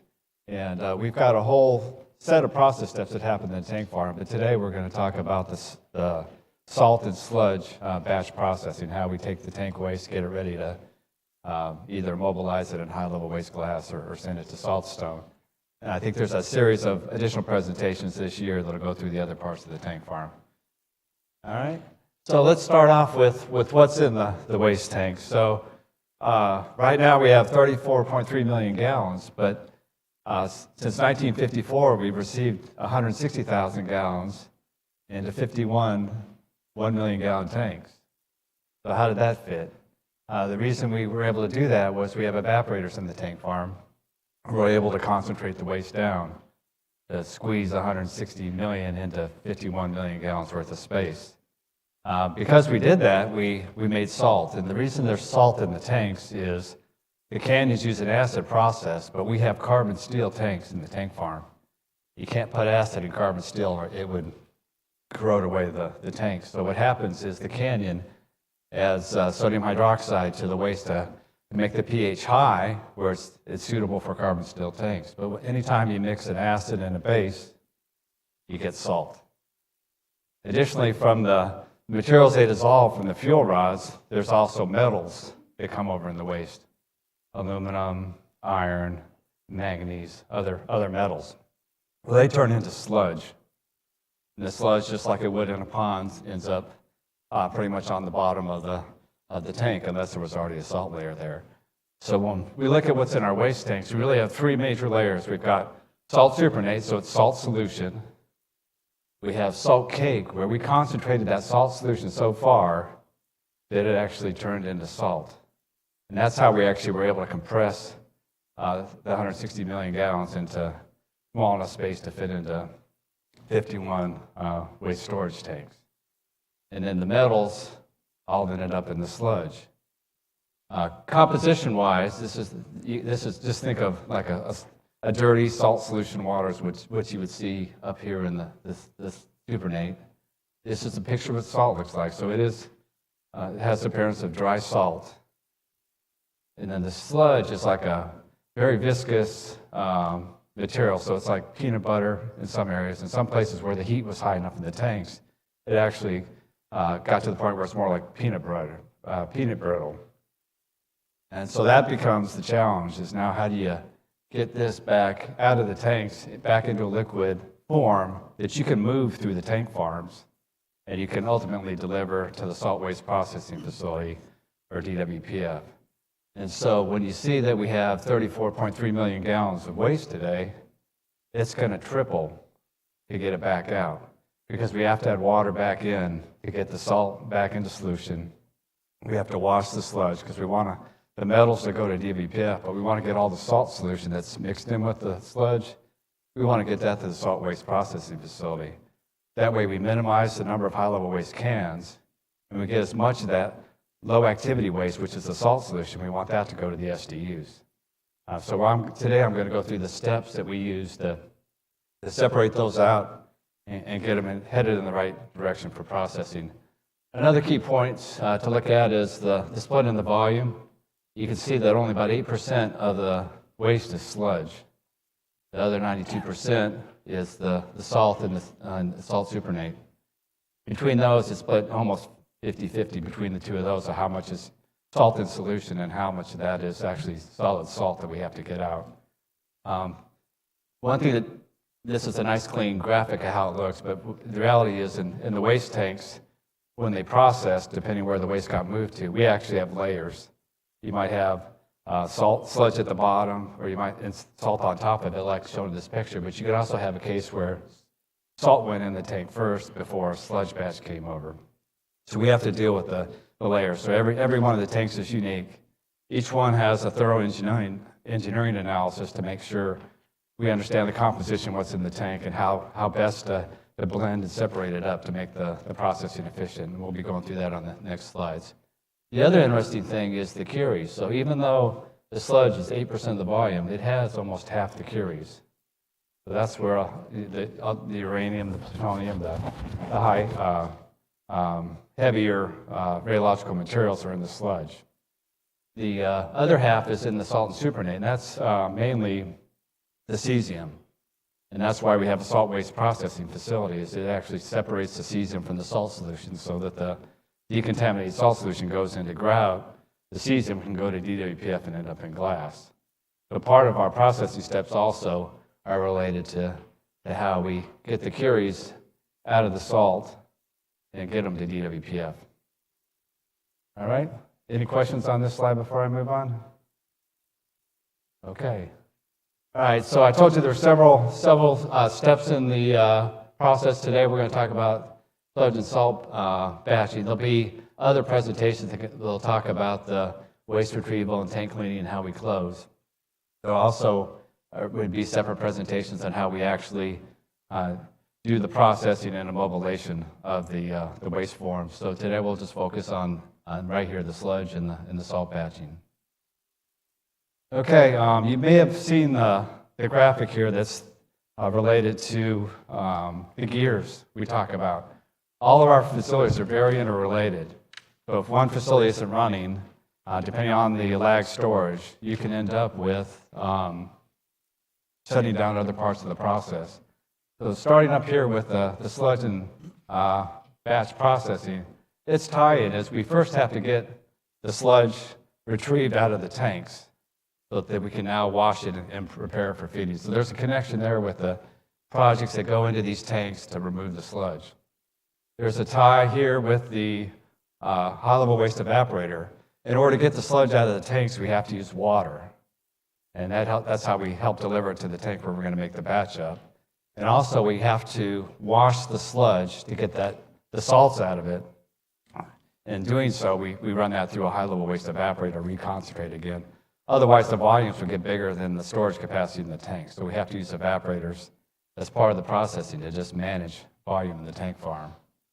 And then ultimately, it ends up being the prepared feed goes to DWPF to be put into canisters, and that's where we immobilize them for the long-term storage of the material. Down here on the salt processing, it also relies on waste that's being removed from the tanks in the tank farm. So again, we retrieve the salt and the salt supernatant solution. We send it here to where we can prepare that salt batch to make it the right formulation to send to the salt waste processing facility. It also has a connection with, besides the salt waste processing facility, we do have the tank closure cesium removal process. It also does a small portion of the salt preparation, and it's tied in with tank closure because tanks 9, 10, 11 is where Ticker is currently located.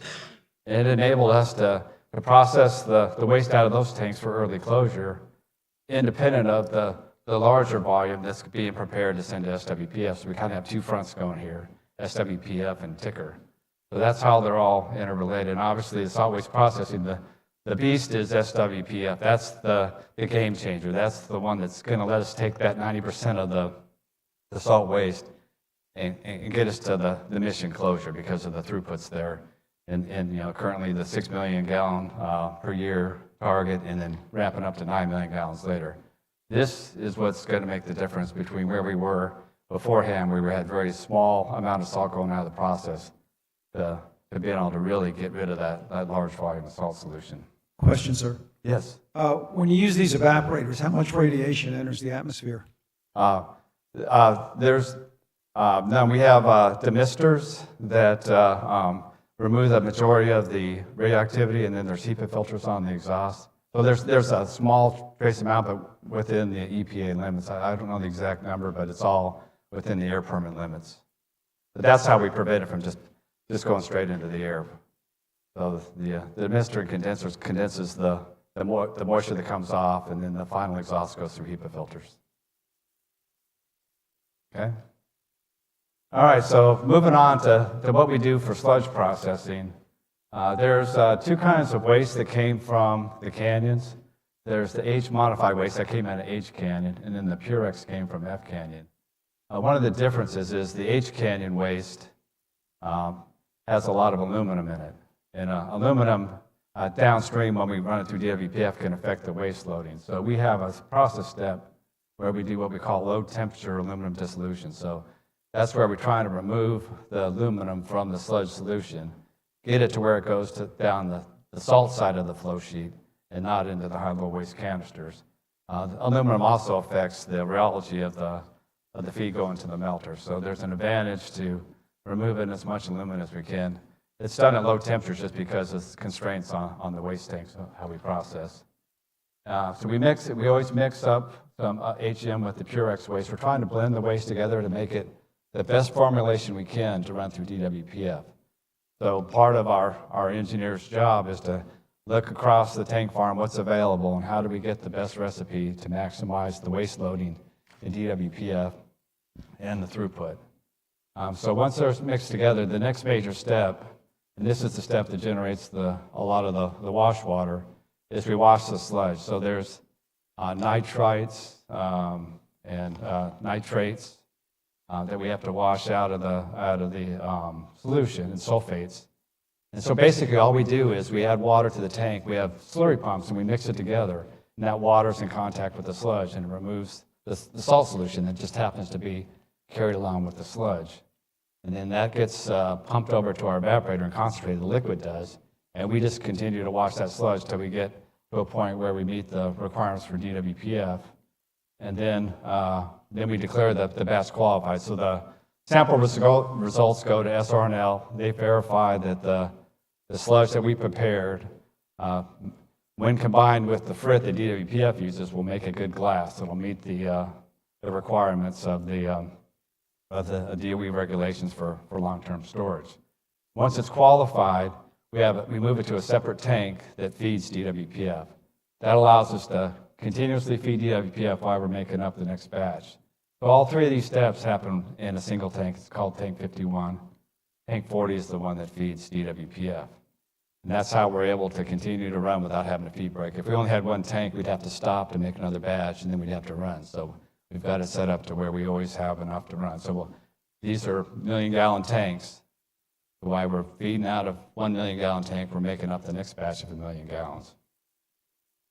A couple other points here is there's constraints on it, not only the production requirements to make a glass, but there's also nuclear safety requirements we have to look at as far as what's in the blend. That's all factored into how we prepare the waste. This is another point. DWPF, since we feed everything with pumps because it's easier to do these long transfers through pipes than try to handle dry materials. For every gallon we send to DWPF, we get a gallon or 1.3 gallons back, what we call recycle. That's a combination of the liquid that went over. It's a slurry that goes over, so about half of it's water, but we pump over. But also there's treatment systems within DWPF that generate water. And so they send that back to the tank farms because it's radioactive liquid. We again run that through evaporators to concentrate it down. And then we also use that recycle as part of the liquid we need to make up future salt batches. So everywhere we can, we always try to use existing liquid within the tank farm to help with the next batch processing. So we're not adding any more clean liquids into the system than we have to. And we do have to add chemicals to maintain corrosion control in the tanks and everything, but everywhere we can, we try to minimize the amount of volume that we're adding back into the system. And then ultimately, we want to maximize the waste loading because we want to make the fewest number of canisters we can because not only for our current glass waste storage building, we've done projects where we've been able to double the capacity of our glass waste storage buildings, but we wouldn't want that number to get so large we then have to deal with the third building. So we're very conscious also on trying to maximize the amount of waste that we can put into a canister, and then obviously minimize the duration of the mission and the downstream storage of the canisters. All right, any questions on sludge processing? Okay.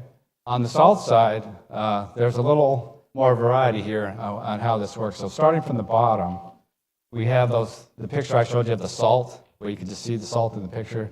That's the salt cake. And then we also have some tanks that have concentrated supernates. So it didn't get far enough to turn into salt, but it's a very high sodium molarity salt solution. So it's not too far away from turning into salt. So that's what we mostly have in the tanks. And there's a few tanks that have more dilute solution in them, but the primary volume and the primary curities are in this material here.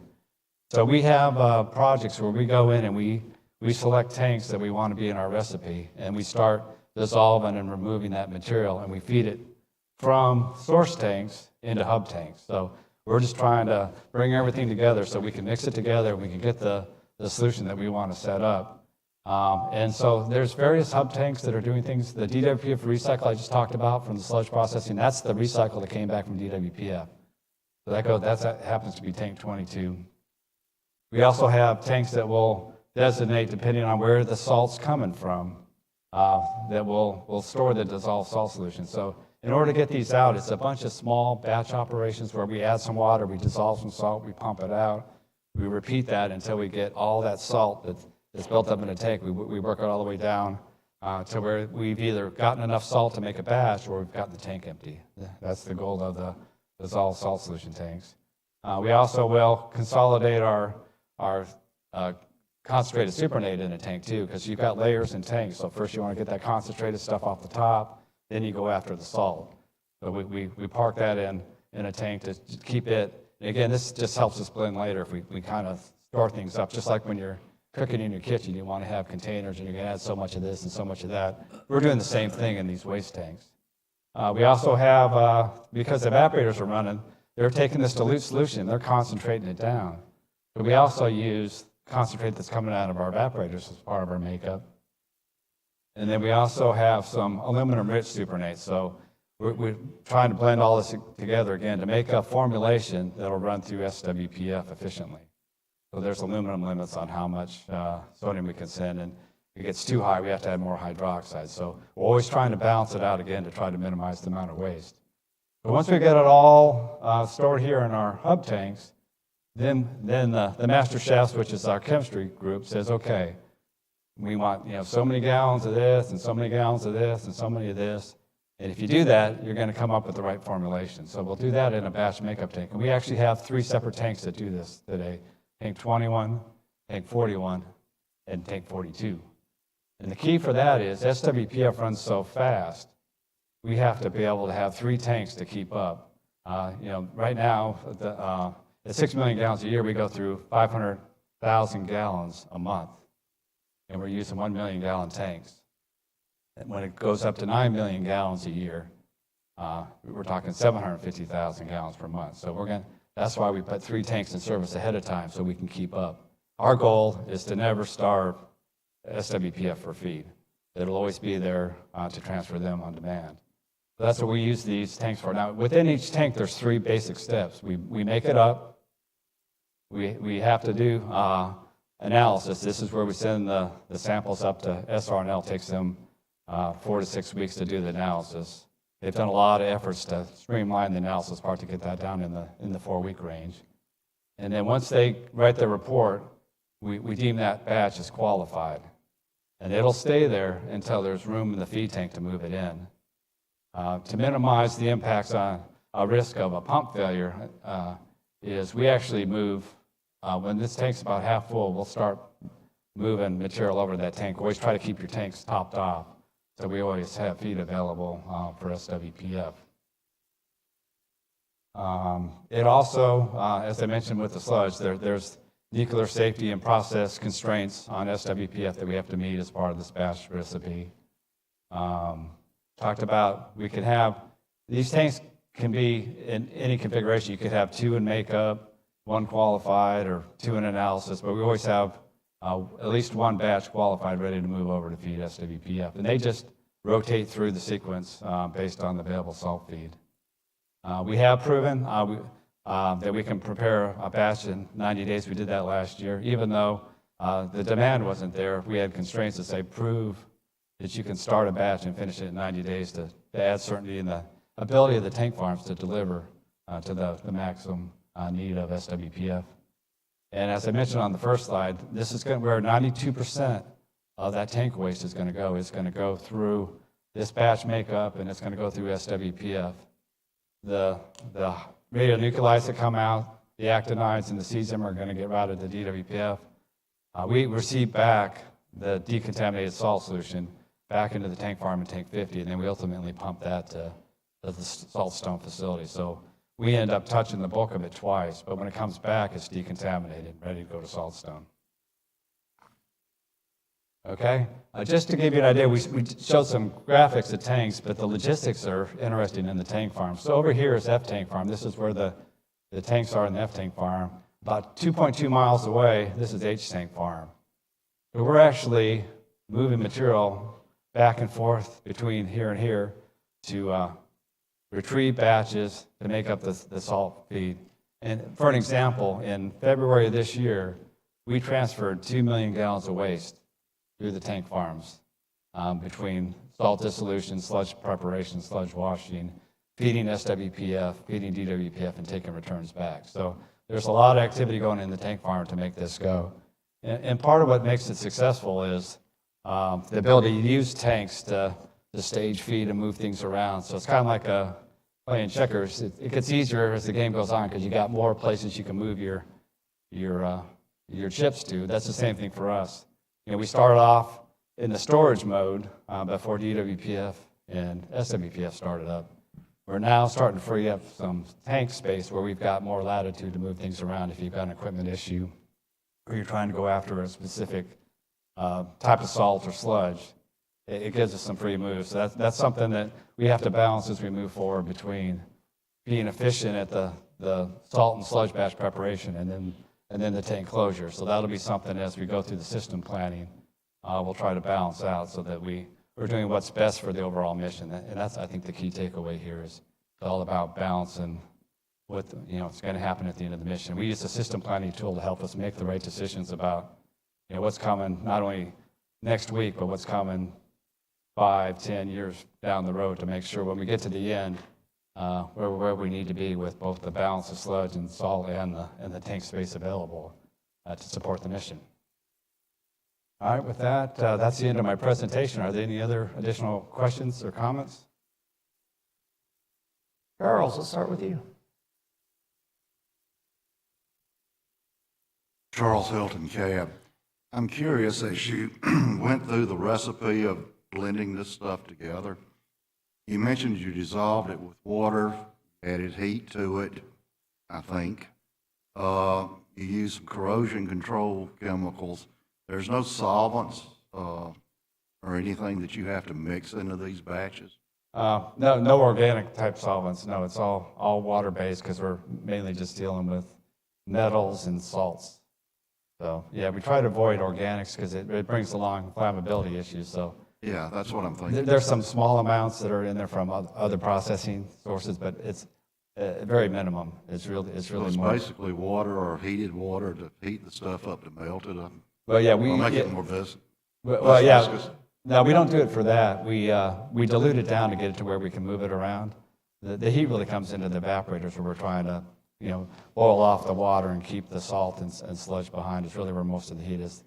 In the last process, you were using hydroxide into the batch tank for something. Yeah. pH control? pH control, that's correct. Yeah, we try to keep the pH greater than 13 in the tanks, and that's just to protect those carbon steel tanks. 13? What's that? Greater than 13? Yeah. Oh, yeah. Yeah, so, we want to maintain that tank integrity, so we make sure we keep the pH high so we don't have to worry about the corrosion of the carbon steel tanks. Thank you. Yes.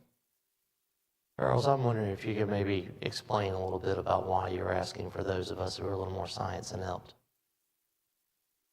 Well, I don't understand the question. One of my concerns has always been the tank farm. We got 50, 75-year-old tanks out there with highly corrosive liquids, and I've always been scared of groundwater contamination. This process, they're interested in is protecting the tank as much as getting rid of the stuff. That's right. So it doesn't get loose on us. Got it. And I was just interested in what was the process. Of course, these are pretty sharp scientists that's doing this. And I'm just sitting here watching, fascinated. Right, yeah, in fact, we have a whole corrosion control program that a whole separate group focuses on to make sure we maintain tank integrity. But we didn't plan on leaving that stuff in there, I don't think, 75 years when we started it up. Right. And that's part of the urgency of getting the mission complete also. The sooner we can get the waste out of the tanks, the greater risk reduction for the environment to get it out of the tanks and into a mobilized waste farm, either the salt stone or the glass. So yeah, definitely we're motivated to get out of the tank storage business as soon as we can. Dave? Thank you very much for your presentation, very informative. At the conclusion of what your talk there, you mentioned about the mission and the end. When is the end? When will all these tanks be emptied? It's currently in the bulk salt and sludge removals in the 2033 timeframe, and then I think the closure in the 2037 timeframe. One of the things SRMC is doing, though, we're looking at is there ways we can accelerate that.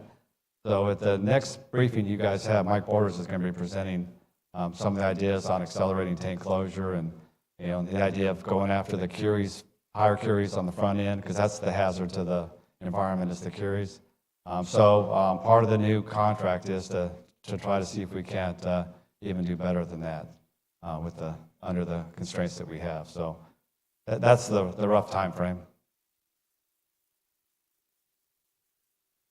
Any other questions from around the table? Greg, go ahead.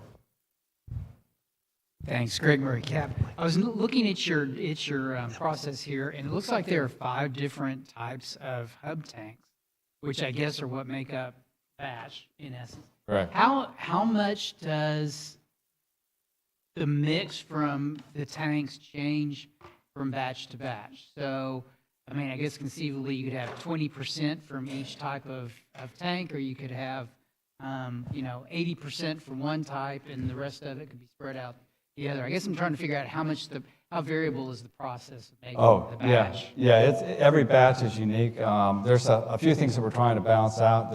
The number of curies of cesium per gallon, just based on the limitations of the downstream facilities.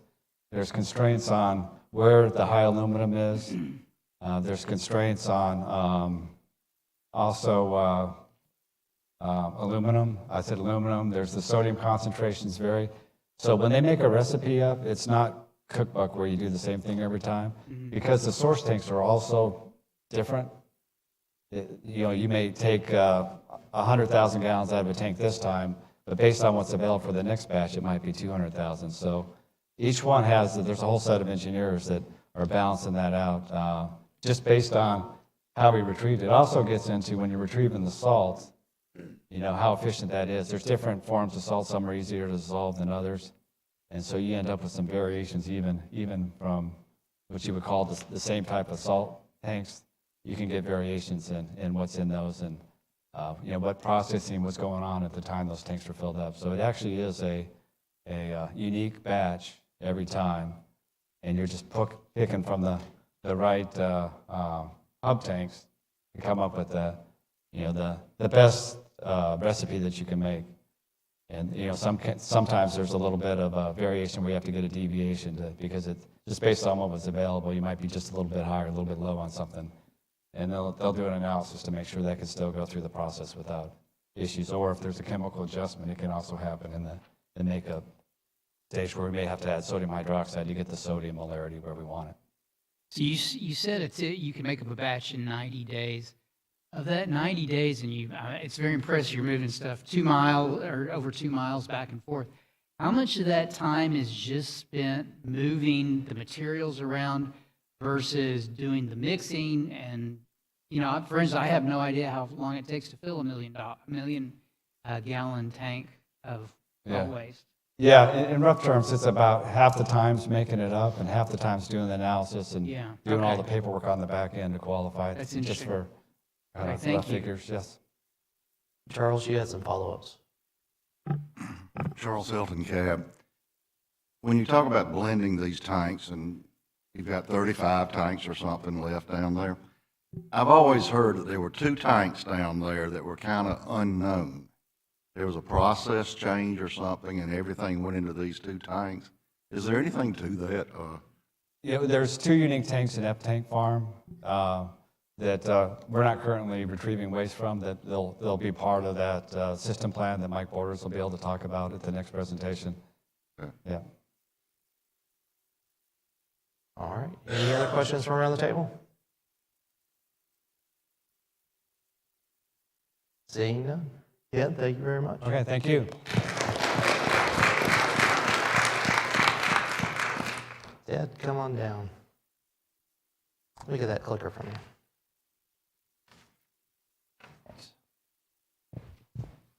And Ted wins the award for the longest presentation title ever. But he's got a reason behind it, and he's going to tell us about it. Forward, backward, and laser. Forward. Yep, laser's up here. Forward, backward.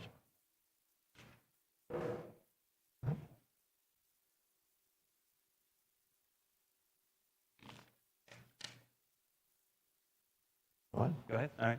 Thank you. Good morning, everybody. Again, my name is Ted Millings. I am the EMS coordinator for Savannah River Nuclear Solutions, and I'll be talking about our EMS program. I know we're trying to stay away from acronyms, but environmental management system is a mouthful, so indulge me if I just refer to it as EMS.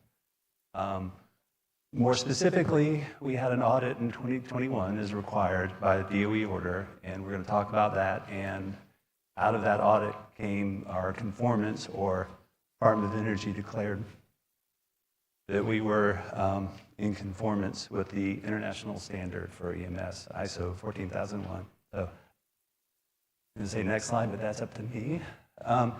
Our purpose today is threefold. We're obviously meeting the commitment to, that's outlined in the work plan, and we're, as I touched on, providing an overview of the audit we had in 2021, and then finally to tell you that the audit and DOE's review, we're in conformance. So environmental management systems, kind of an abstract process. So I was hoping with management system I could start off with something that's a little more relatable. And so for me, one of the most important and first things I do is have coffee in the morning. And there's a system, or there should be a system for making a cup of coffee that gets you through the morning. So this slide kind of helps you think about it. There's the inputs to your process. There's the coffee. What kind of coffee? What kind of roast do you want? Is it ground coffee? Do you roast your own? Do you grind your own? Do you use instant? Those are the kind of things you need to think about. What brand is there a brand you prefer or a brand you don't like? Those kind of questions go into it. What do you add to your coffee? I mean, do you use bottled water? Do you use tap water? Do you use sugar, honey, creamer, half and half, those kind of things. And then there's also the process of, you use a drip, like an automatic drip coffee maker, or do you use a K-cup type brewer? That's what I use. Or do you use like a percolator, like the asthmatic percolators you have like in the church hall?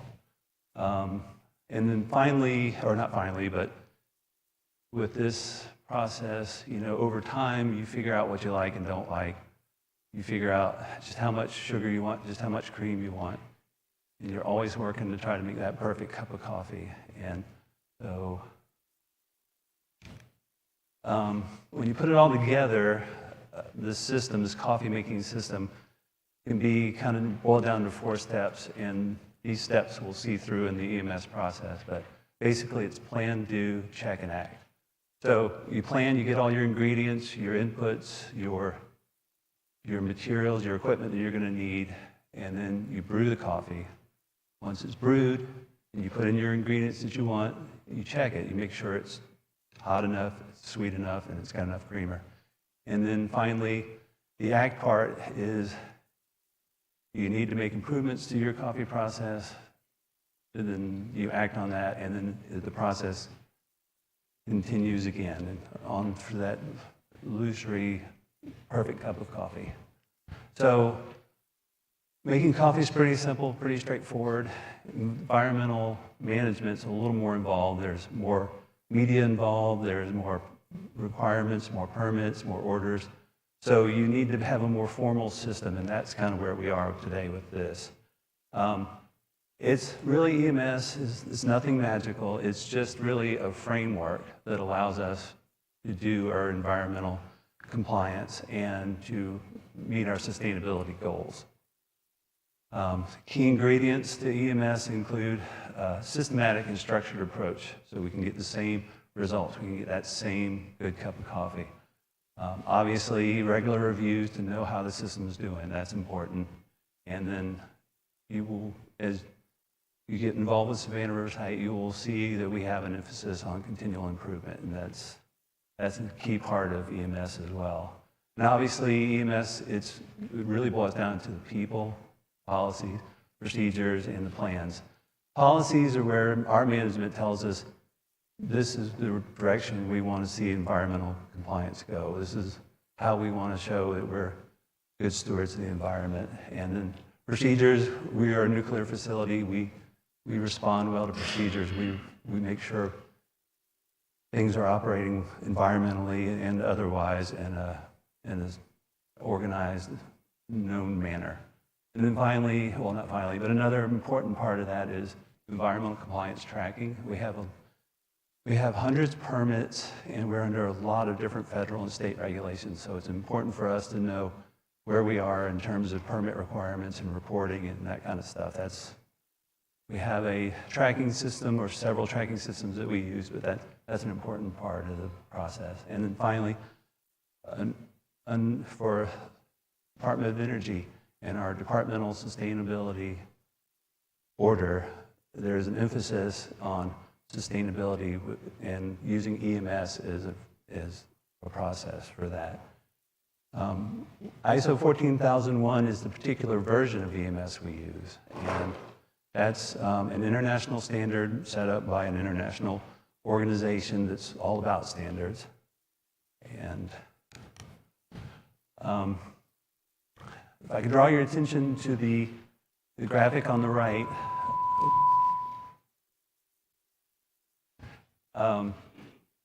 So the graphic on the right is, on the outside is the Plan, Do, Check, Act from the coffee graphic. And then on the inside is our integrated safety management system steps. ISMS is a concept that we've used throughout the site for years, and it's a process that everybody understands on site. And so EMS there's a natural kind of relation to that. So we try to make sure people understand, if they can relate to safety, they can make that connection with environmental. So again, that Plan, Do, Check, Act, the planning is, if we're going to start a new activity or a new project, have we thought about the permits that we'll need beforehand? Or have we thought about the monitoring that we'll need to make sure the process is behaving as it should? Do we have the procedures in place, or do we need to create procedures for this new process? And then once we get into the do step, are we operating, we follow our procedures that we've set up in place. The check part is important because is the system, are we collecting the data to follow the system as we think it should behave, react? Have we talked about the ACER? Okay, the annual site environmental report, we do a lot of monitoring in various media and various programs. That's an important part of our check. But there's other processes and whatnot that we use in the check process. And then, so if you're monitoring your process and you have issues, you need to act upon it. And so that's another step in EMS is this act step, where if something's not behaving as it should, you need to fix it, and you have the system to identify the issue, to track it, to fix it, and to track it while you're in the process of fixing it. So that's an important part of the act step, as well as not only are you fixing things, but are you working on things of making, if the process is working, can you make it work better? So that's another important part of the act step. And ultimately what this allows you to do is meet your obligations in an organized manner. It allows you to streamline the work. And it really, if you're doing it right, helps you reduce the risk of noncompliance, which is a big thing in my world. So it's a very important thing for us. So again, sustainability. some of the goals on the right, it's kind of our sustainability flower. These are things that the Department of Energy has asked for us to, or these are things that are important that we work on, such as clean and renewable energy, like our biomass facility run by Amoresco. It uses wood chips. That's more renewable than using, say, coal-powered plants that we have used historically. Fleet management, we are taking a good hard look at electric vehicles, light-duty electric vehicles per the executive order. And also pollution prevention and waste reduction. You know, we're working on making sure solid waste we recycle as much as we can. Our current recycle rate is about 50%, so a little bit above, a little bit below, depending on where we are in COVID. And there's just some other things. Electronic stewardship is a good one because that helps us. That's important because that emphasizes us making sure we buy energy-friendly or energy and environmentally friendly products up front through the EPEAT or Energy Star program. And then when we are done at the end of life, are we recycling it through a licensed recycler, or are we donating it to a school? We're not just throwing it in a landfill. So EMS helps us kind of, that plan, do, check, act process. The idea is that will help us just look through the sustainability goals and maybe come up with better goals, or to, understand the process a little bit better. If we have, just a quick example, we have an emphasis on green roofs. So it's we try to put in more reflective roofs with the idea if they reflect the heat, it is more energy efficient.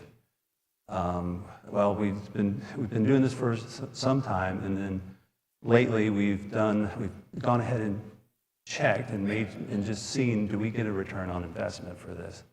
And so while it's a good thing and it does save energy over the life of the roof, we don't get our return on investment before we have to replace the roof again. So it's something we still have it as an option when it makes sense, but that's money we can spend on other sustainability initiatives. So as far as the why we use ISO 14001, that's driven by the Department of Energy's DOE Order 436.1, which is departmental sustainability. And basically, that tells Mr. Budney he's responsible for the oversight of all of our EMS activities on site. And he has help from his Division of Environmental Quality Management, and they provide oversight to our program.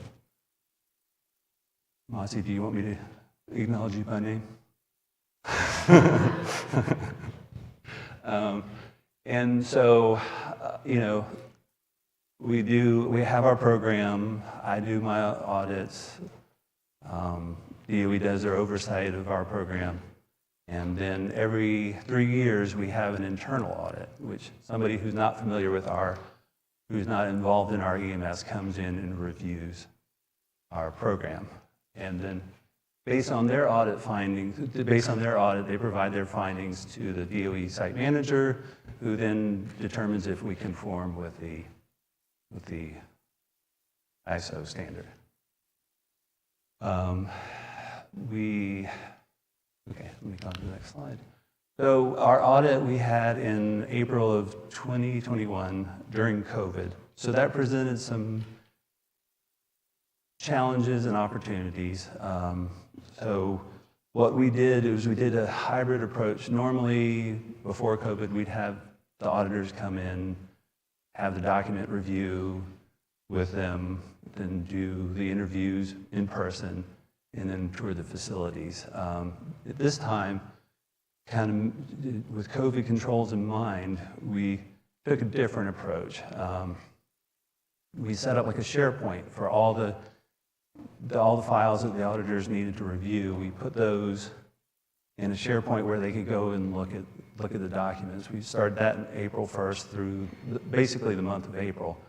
As they reviewed the documents, became more familiar, we then set up a series of Teams meeting interviews so that we could have the audio and present as needed. That was good. That was basically the last week of April, or the week of the 22nd. Anyway, that allowed us to incorporate one of our audit team members who is with the Department of Energy in the DC area. So she was able to be engaged in the audit, but still be in the DC area. So that was super helpful. We had the interviews, we have the document reviews. Another important part of that is touring the facilities, walking down certain facilities and talking to the people to understand the field's perspective on how EMS is implemented. So we toured Central Sanitary Waste Treatment Facility. I'm weird, I like wastewater treatment, so that's where I wanted us to go. Saltstone is another place where we went. SR, now SRMC, they did a great tour that was very helpful.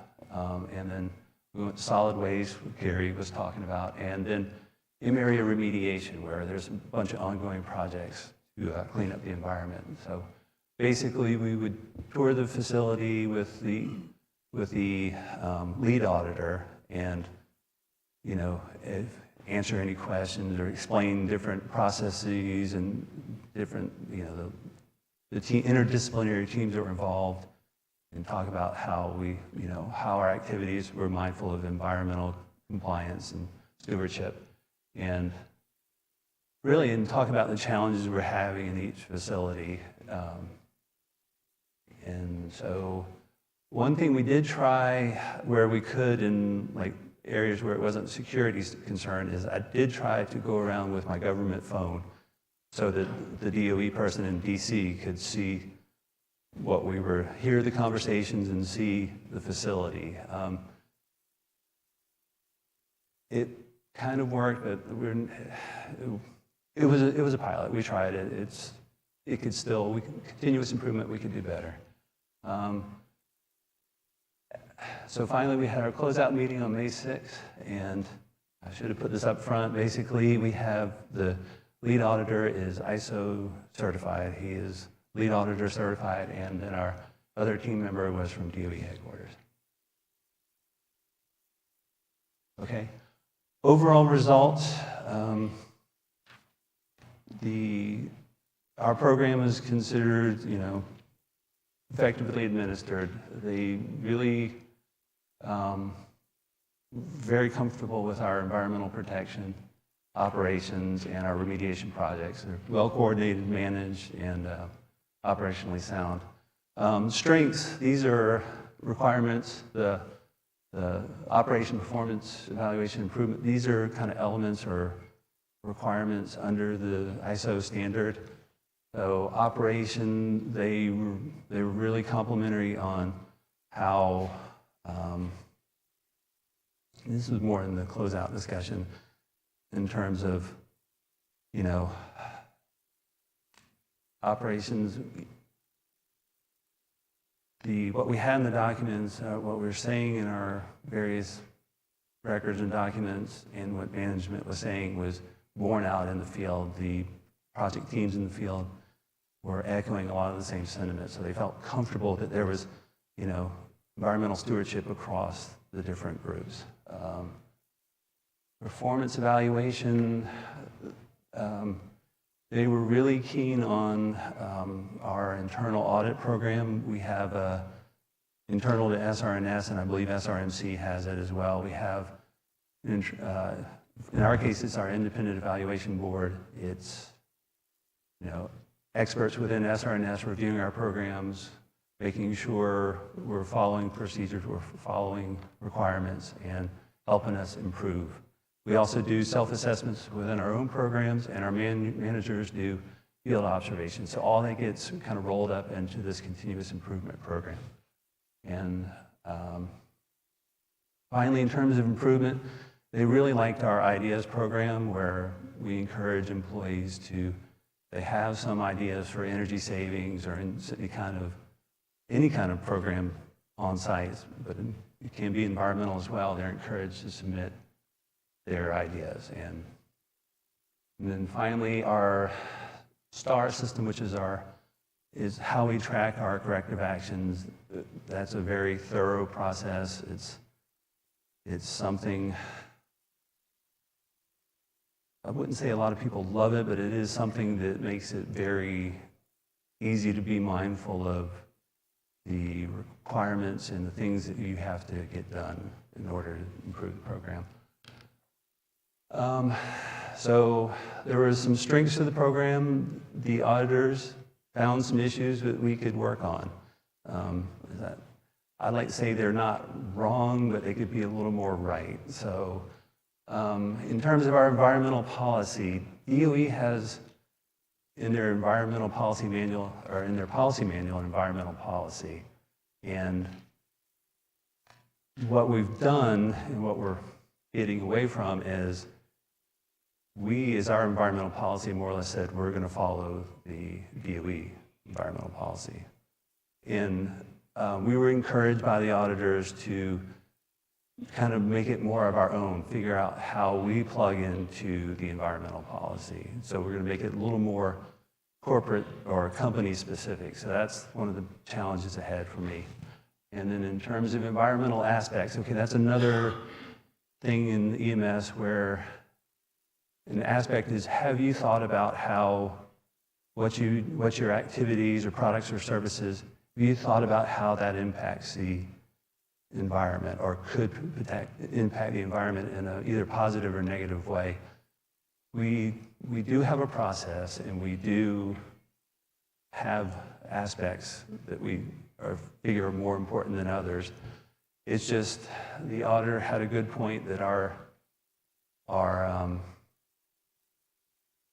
process could be a little more consistent, and there's a lot of flexibility within the standard, but that is one of their things, is that the process needs to be a little more consistent. So we're gonna work on that. And obviously, before I forget, all these opportunities for improvement to make the program better, stronger, we're tracking these in our corrective action program STAR. So just to give you an example of how that works. As far as support, sustainability is, I'm in environmental compliance. I'm responsible for environmental management systems. My counterparts in sustainability and more on the site services are the infrastructure, the utility side. And we tend to, we talk, we interact, but,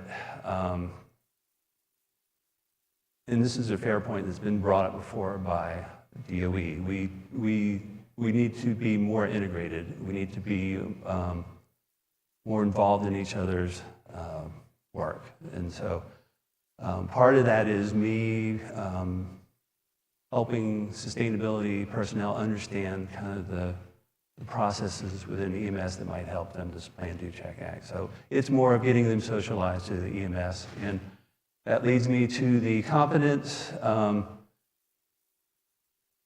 Before how we practiced EMS, it's been, okay, you're doing it, we're just not going to burden you with all the terminology. The audit team came back and said, no, your environmental folks should have a little more awareness of the basics of EMS. So we're going to work on that training. And that's training I'm also going to make sure our sustainability folks have. So they understand when I talk about aspects or objectives, they understand what I'm getting at. So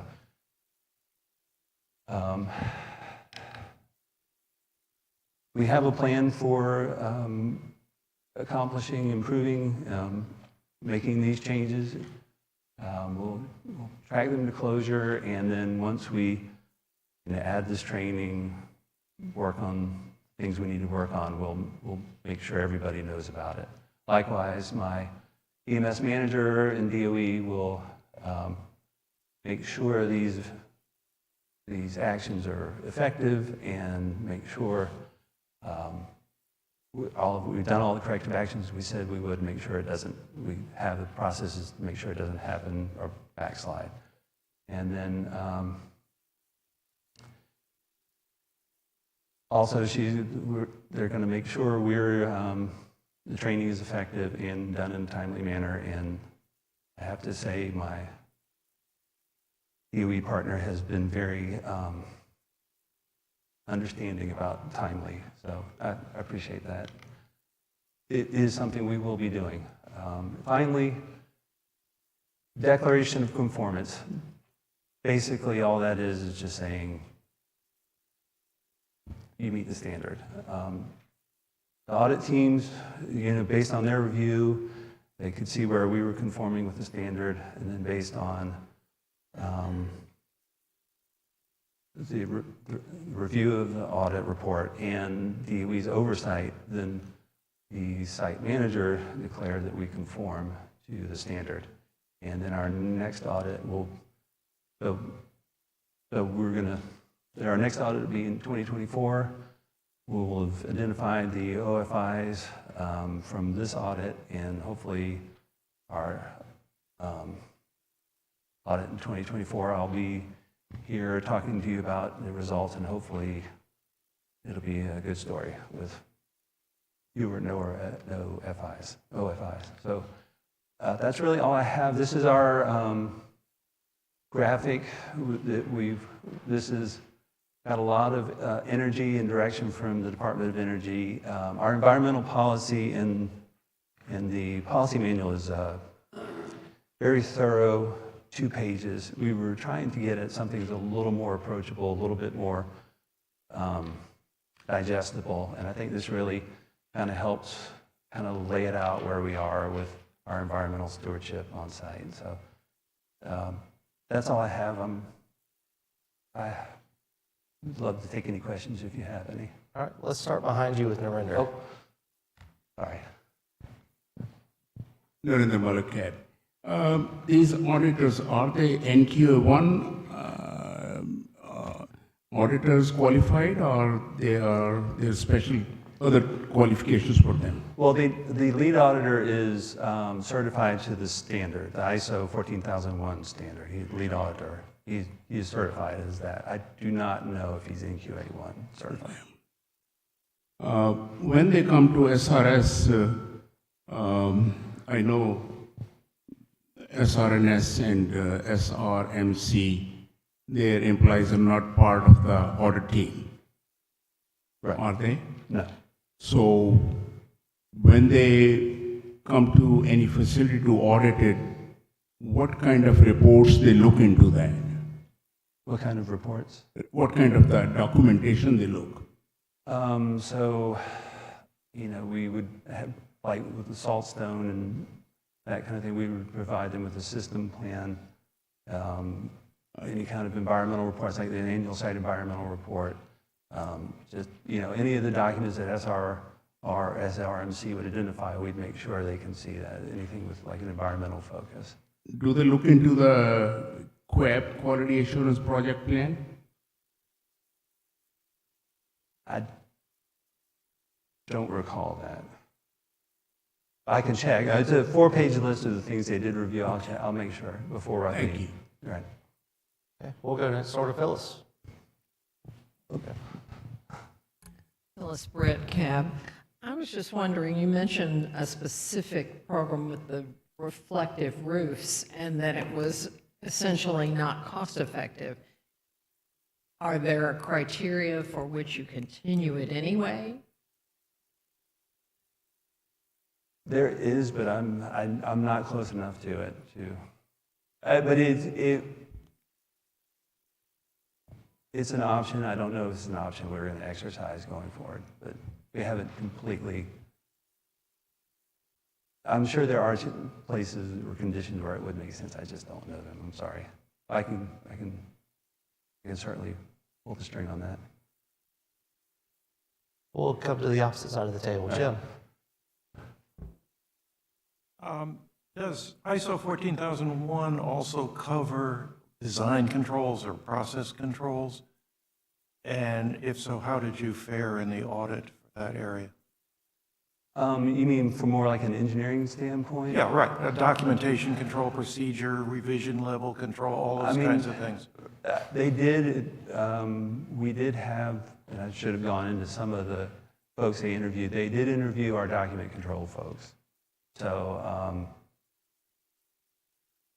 they were more focused on how we control our environmental records, our permitting records and whatnot. So I don't think there was a hard look at the engineering aspects of it. Okay, so they really didn't get into, as new processes are developed, a review of the design by environmental. Right. They didn't, yeah, they wouldn't have in the, no. Okay. Back over here to Tim. Thank you. Kim Ray, CAB. Under the audit results, it identifies under the competence section that there could be that the programmatic requirements could be enhanced by increasing the number of responsible personnel trained. Who are the responsible personnel that would benefit from this training? So our environmental compliance authorities are our environmental folks that are dedicated to the facilities. They are in the facilities, they're working with the operations folks. Those are definitely people we'd want to take the training because they're more or less our ambassadors, environmental ambassadors on the site. Our subject matter experts, which are the folks who have a more administrative nature, sitting there making sure we're following the permits, following the regulations. They have their specific areas of focus. It would be good for them to have a broader focus under the EMS. And then obviously it would help for our sustainability folks to have the training just so they understand what I'm talking about when I use certain terms. And those are kind of the groups I've targeted, but I'm sure if folks wanted to take it out of an interest, just general interest, we can make that available to them. We do have some very basic training under the general employee training and the consolidated annual review training that everybody has to take where we talk about EMS at a very high level. And that's probably something we should think about if, for more information, once the training is available, make sure we can direct them to that. All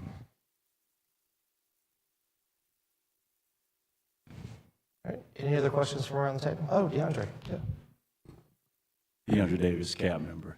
Question for you. Since this audit was conducted in 2021, I see in here where it talks about you had a hybrid audit as well as an on-site that was April 1st through the 29th. Was that because of COVID restrictions, or is that the normal scope and schedule of how the audit timeframe is? Yeah, normally we try to give at least a couple of weeks because it's literally like in the report, it's 4 pages, single-space bulleted documents, 4 pages worth of documents they've reviewed. We try to give them a couple of weeks to review the documents. We can try to get the documents to them beforehand. And then, we do usually have them come on site, but the headquarters person, I think schedule-wise, it was easier for her to do it remotely. And it was probably a little hazy at the time, but there might have been restrictions on travel. That was probably a factor in it. But having said that, having a SharePoint, a document repository where somebody can review it from their home or from, another remote location, that's super helpful, and we'll continue to use that. It's just, rather than overnighting a bunch of documents, it's just a whole lot easier, and it's probably environmentally more sensitive to have them available electronically. Amy? Oh, Mike, sorry. I wasn't sure who it was. Yeah, hey, on slide 10, you talked about an employee suggestion program, I think. Yes, sir. Any notable examples that come to mind of great things that employees suggested to help us out? No, you get sorry. back to us on that if you don't have them recalled. None come to mind, but could be the environment, but no, sorry, I can. Let me answer that. This is Matsi Dingwon, DOE. So the employee program actually generates very interesting ideas. One of them, if you recall, was that drone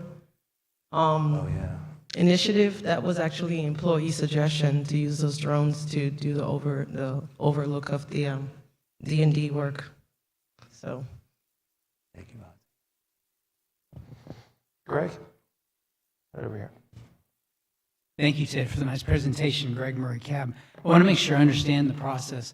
So there was an audit team or a couple of audit teams that came in and did the audit. Right, one audit team. And then they presented a report to the site manager. Is that correct? Well, they report, yes. I mean, Okay. it's something that's provided to us that we then share. You know, my oversight's involved in the process. She was part of the audit, and she was part of the closeout. She's had a chance to review the report, but yes, we have formally transmitted it to. And then the site manager determines whether the site is within conformance or not. Is that correct? Right, based on the audit report and their oversight of our program. So that, But the site manager is responsible for conformance, isn't he or she? Yes. yes. Does that create a conflict of interest? No. It does not? No, let me, so the requirements for us to follow the ISO 14001 standard come from the DOE order. This is from headquarters policy. So the site manager is responsible for making sure that whoever is working on site, contract or subcontractor, follows a certain approach to do business. And so that's exactly what this means. So when the contractors have an audit, the audit is done by third party, that is required. And that third party submits their report to us. We review the report and we look at what the findings or the opportunities are for improvement, and we determine whether or not, based on his recommendation, we are in agreement with that. So he has a recommendation. His recommendation is that they're effective and that they have a good posture. Now, if we didn't think that, we would not be declaring them conformant. So we do get to decide based on his recommendation. So if something's in non-conformance, who is responsible for that? The contractor is responsible for fixing that. Okay, so this is about conformance of contractors. This has nothing to do with the overall site. It is the contractor conforming to a particular standard to do business. So the standard's an ISO standard. It's an international standard that any other corporation or industry would be following. So there are multiple contractors. Is there a statement, could you have some contractors in conformance and some not? Yes. And on site, we have two different programs. So SRS and SRMC conform to the standard. They're not registered to the standard. They can be. That's a business decision. And we have Centera, that's the security contractor that's actually registered to the standard, which means that when they do their audits, they have an international organization that comes out and does their audit. So they're registered to the standard. They actually have a certificate with a golden emblem on it embossed with, so they can go anywhere around the world and their work will be recognized because they're upheld by that international standard. So if something is found in non-conformance, it reflects in no negative way on the site manager. Sorry, say that again. So if something is not in non-conformant, it reflects in no negative way on the site manager. Is that correct? Mike wants to address that. I'll let you talk for yourself, Mike. So our job is contract oversight. What would reflect negatively on me is if I were to ignore the findings of the audit or not hold the contractor accountable for failure to meet some standard. And so in fee space, we hold them accountable for whether they meet the standard or don't meet the standard. And what would reflect negatively is if we didn't fix the problem. Not that problems always occur. You know, we have issues all the time. And what we what I get graded on is what do I do to fix the problem, not necessarily that the problem happened to have occurred, so. Okay, thank you. Narendra. When the auditor team comes, do they let you know the LOIs before they come in, or they come here and then they develop LOIs? Pardon me, LOIs, line of inquiry. Well, our auditor was pretty upfront that he was just going to work through the elements in the standard and just, just really he basically took our EMS, Environmental Management System implementation procedure, and kind of used that as his checklist, just to understand. Just, you say you're doing this, show me how. So, I mean, it made sense, but then basically the procedure was his LOIs, lines of inquiry. How many employees at SRS are qualified to perform ISO standard inquiries and are prepared to meet ISO standard inquiries? SRS employee, or SRS? Yeah. I'd say it's probably a handful.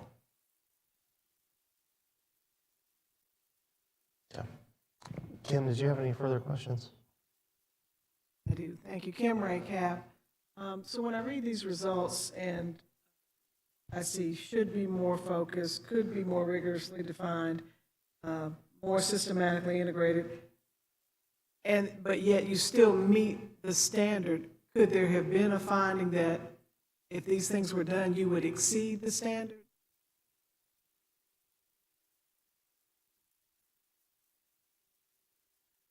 Would you mind repeating the question? Just allow me a chance. From the way these audit results are written, you guys are at the minimum. You meet the standard. Right. But we could be doing better. Yes. Yeah. Could there have been an audit finding that you were exceeding the standard?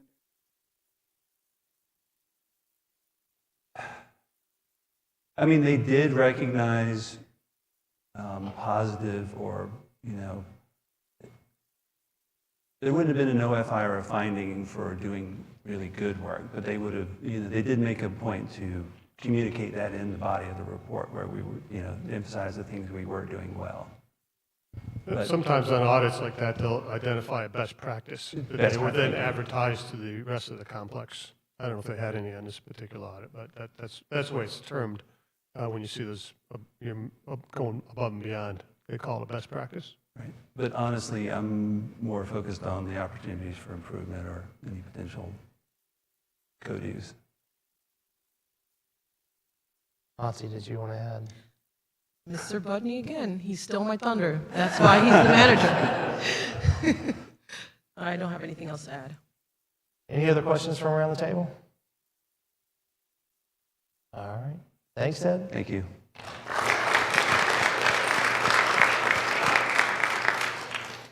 All right, folks, we're about, 15 minutes ahead of our agenda time. We're just going to go ahead and take it. We're going to break for lunch. Board members, you know that we have scheduled a working lunch for us. We're going to be across the hall in a room with round tables. If you peek into a door and it's a big square, you're in the wrong space. If you see a bunch of round tables, you are in the correct space. Okay? For everyone else, we're all going to meet back in here at 1:30 and get going again. Okay? Enjoy your break, everyone. Thank you.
Folks, we are almost at 1:30. Let's start to find our seats.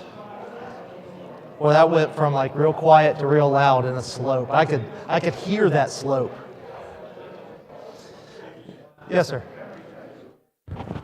There was a recommendation that we refuse to close. At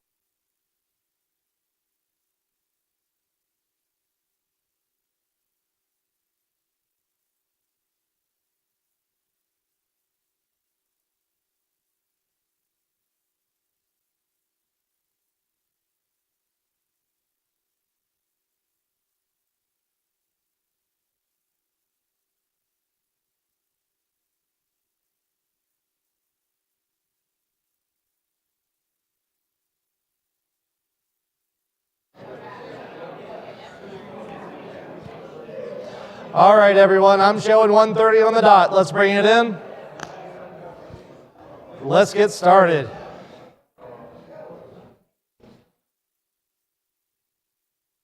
See, Marcia knows what's up. She found her seat. She's got her attention. Just go, leave everybody behind. The problem is I got a lot of people that aren't realizing that they're being left behind yet. All right, folks, let's settle down. Closer, closer. There we go. So a couple of things that we have to do today. First thing, before we dive into any business, we're going to need to make sure that we hit our public comment time, and we are right up on it. Before we do that, I'd like you to do something. Take out your agenda, if you would please, and we're going to add a little note. So if you'll take out your agenda, and right after public comment, make a little dash right above board business, and just write in Justice 40 for me. JUSTICE 40, all one word. We're going to have a very brief chat about the Justice 40 program and what it entails.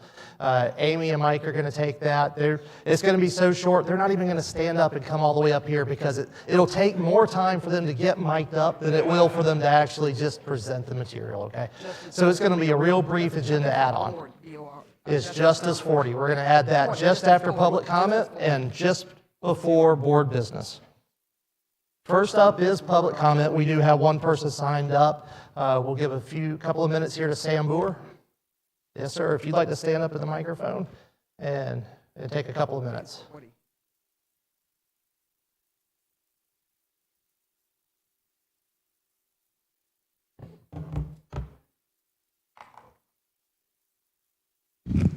We're going to turn it on. That way it works. In 1983, I was sitting exactly where you all are sitting right now.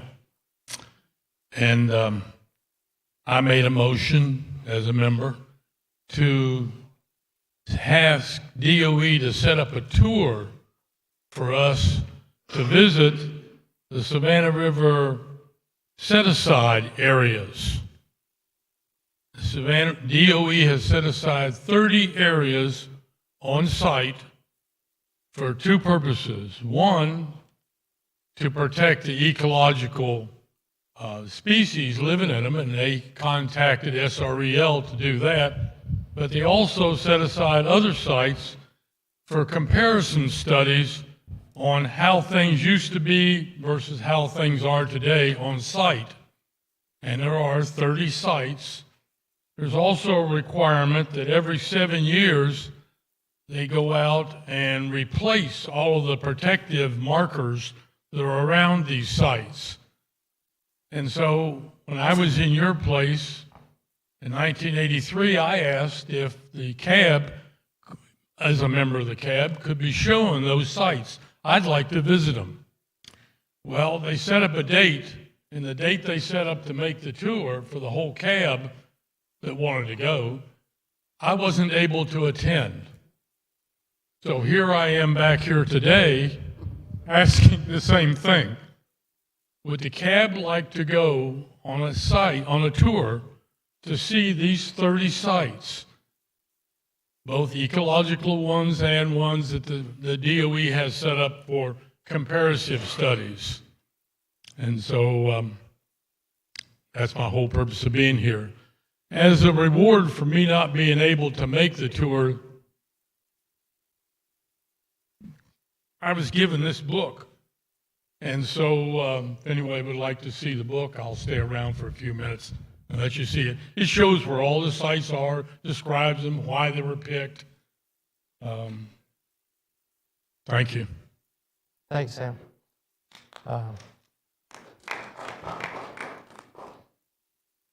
You know, Sam, I think you get credit for being the first public comment that I've heard applause for. Just ever.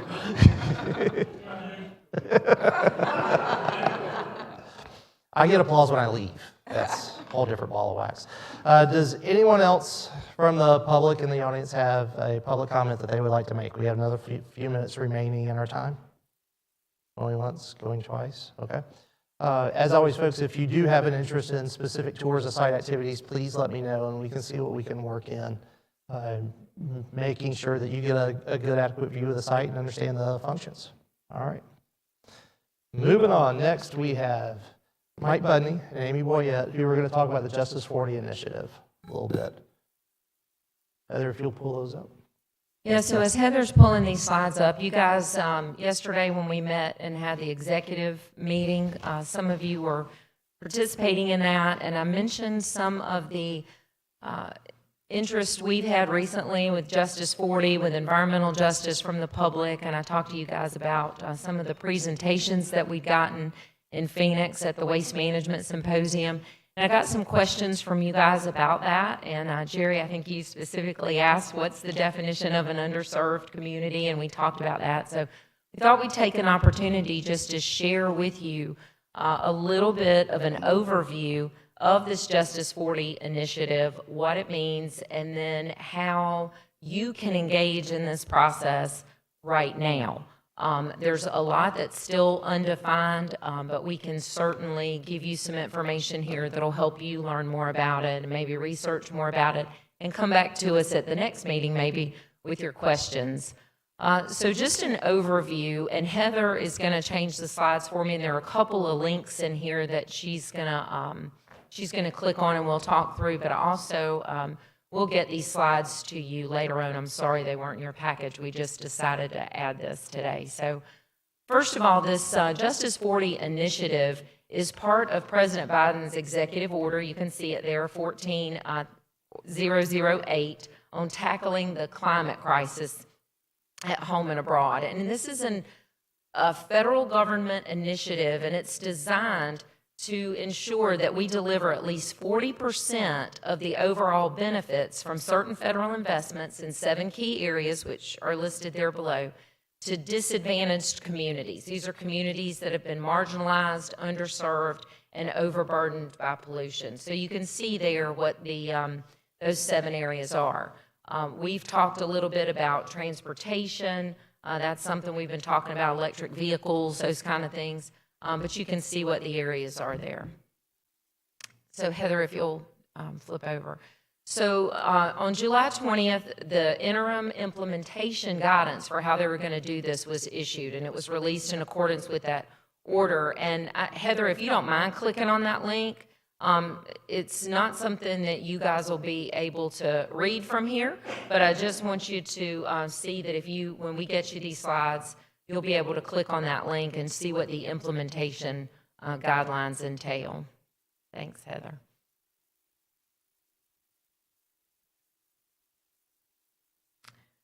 So the guidance obviously supports this comprehensive approach to how we're going to advance environmental justice. And under this initiative, we've been directed to engage with states, including the Pueblos and other tribal governments, as well as local communities like you guys, what this CAB does. So we've all been directed to conduct stakeholder engagement and consult in a lot of, our site doesn't have tribal nations that we interact with, but many of our others do. So that's why they're a big part of our program in Department of Energy. So the climate, and there's been developed this climate and economic justice screening tool. And there is a beta version that is available for review and comment. So this is where you guys can get engaged. So before you click on that, Heather, what you'll see here, it just talks about, there's already, because I think somebody asked me, so is my community where I was born in Ohio part of this, and how would I find that out? This is where you can find that information. So it's a beta version, and as I was reviewing this yesterday, it literally is a list of what looks like every community in the United States of America. There are thousands and thousands of different lines on this spreadsheet. So be prepared to look through that. But Heather, if you click on that link, so it takes you to this, this website, but scroll down and I just want to show you guys something real simple. So over where it says community members, and this is where you'd want to go, underneath that, click on that link. And you can type in your zip code. So if you see there on that map of the United States, the gray areas, those are areas that have been identified as disadvantaged community. They meet several aspects of the criteria. So Heather, just type in 29801. We'll take the Aiken, a primary Aiken zip code, and we'll zoom in on that. All right, so, and it's hard for me to see it from here, but Heather, you should be able to see on your screen. Do you see the outline of the Savannah River site there? Can you show your cursor? Okay, so there's Savannah River site, and you see a lot of gray area there. And if you go down just a little bit on the map, there, I think you're getting closer. Yeah, there's Savannah River site right there. So that's Savannah River site. So now you see a lot of Allendale, Barnwell, a lot of the areas. Look at all the gray around our site. So that those are communities that are considered disadvantaged. So we definitely fall in the area where these programs are going to impact our communities. And Heather, if you'll take me back now to that last slide that we were looking at. But what I want you guys to just see from this is that it gives this draft list, and if you go there as a community member, you can provide input to that. And it's not by county or anything. It literally is down to the neighborhood level almost, that you can go in and see whether or not your neighborhood even is included in this. But it is a beta version that identifies this draft list of communities. OMB, as you can see there, is going to be issuing updated implementation guidance on this in the future, and they're going to be providing a lot more information on this. So you see there that they're also going to be releasing an environmental justice scorecard. So we just wanted to give you guys a little bit more information on this, more about where you can go if you have questions about it, but definitely Savannah River site is part of this discussion, and certainly the communities around Savannah River site. So I hope that's helpful. I don't know if you want to add anything, Mike. So we do have a couple initiatives already that fall under this. Grants to Savannah State, Savannah, or not, South Carolina State, and our work with the SRS, those kind of initiatives all fall under this. If you go back to the first slide there, Heather, so you see all those, the list of the 7 investment areas. We really are mostly, our funding is mostly aimed at the last 2 bullets, and in almost almost exclusively in those 2 bullets, our efforts are all within the boundaries of the Savannah River site. So more to follow on how we play in this, but you can imagine that there's some other programs that DOE is involved in where you could see investment by other sections of DOE potentially in the future into those local areas. And clean transportation, we might have a little play in that too, because we're working electric vehicles and we got to have some at AMC. And we are working to coordinate with local governments, agencies in the county and cities that surround us on electric vehicles. So you can see there may be investments from other parts of DOE in those areas that were on the map in the future. So we'll see how this plays out. So with the understanding that we're not even at the 10,000 foot level, we're looking at like the 100,000 foot level. Are there any questions? AK?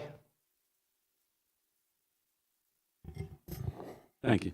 A.K. Hassan Cab. I was just trying to find out, be clear on the areas that have been identified. Are they all associated with government-related activities, or it could have, the source of pollution could have been private industry or whatever? It could have been any source. And if you look, I think there's 21 different criteria that they look at. That's just one of them, but it's all spelled out in that website. Greg? Sure, thank you. So how can the cab get involved?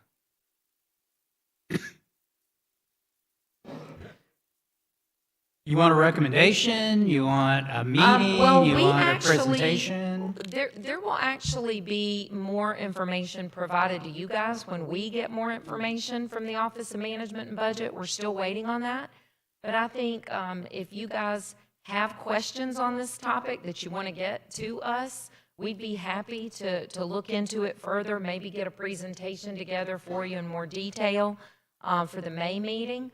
The other thing that I think you can do immediately is community leaders. You guys can go and check out this tool, this screening tool, because it does ask for your input. If maybe you feel your community needs to, this is just a draft list, and the site is in beta testing. So I would say personally, you could just individually get engaged that way. Just as a brief reminder for everybody from orientation, if you do submit a public comment, keep in mind you're submitting a public comment as a member of the public and an individual, and not as the cab on behalf. Just don't even mention the cab, and you'll probably be fine. Yes, Kim? Kim Ray, is there any plan on how this information is going to be disseminated to the public? I don't think we know of that yet. So we'll be following what the guidance comes from OMB on how to do this. Any other questions from around the table? All right, thank you. I appreciate y'all getting together that fast. All right, up next, we can drop this down. We can move on to board business. The one item that we have on the agenda that we know that we need to deal with today is going to be our budget priorities letter. Now, we had one little last minute after hours edit. There was a request to add bullets and then add lastly down in that last sentence. I don't think that it substantially alters anything, but if anybody feels strongly about that, not that we're going to open up the entire can of worms, but if you feel strongly about that one little edit, speak now or forever hold your peace. Does this change anyone's opinion about how you plan to vote? Adding bullets and the word lastly. Are you? I'm not correctly. Oh, yeah, that hyphen right over here probably needs to go. I'm not sure why that's there. Oh, it's the, it was a space from the track changes. Yeah, thank you.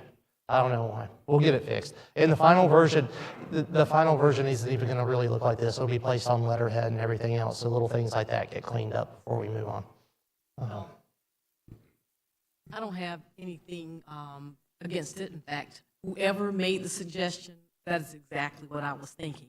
It looks a lot more professional with the bullets there.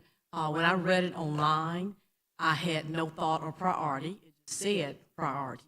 So I figured they all carried the same weight. But I did think it looked just kind of, conversational because there were no bullet points. So the bullet points make the priorities stand out, and it looks a lot more clean and professional. Intent and everything else is why we edit every year, right, Phyllis? You don't even have to put it all the way up. I see your hand on the card. Let's go. What do you got? I'm just curious.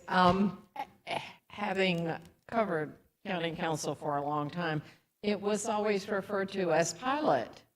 They kept the O in there. Is there a reason that the O is not in there? Locally, it's just been called PILT. Really? Yeah. Okay. And if the O were in there, it should be a little low, so you have, we've just gone by PILT the past few years that we've talked about it. Which is another reason why acronyms are sometimes terrible, right? Not everybody's using the same one for the same thing. Yeah, I thought they were originally supposed to spell something. We found that there, and there of cab.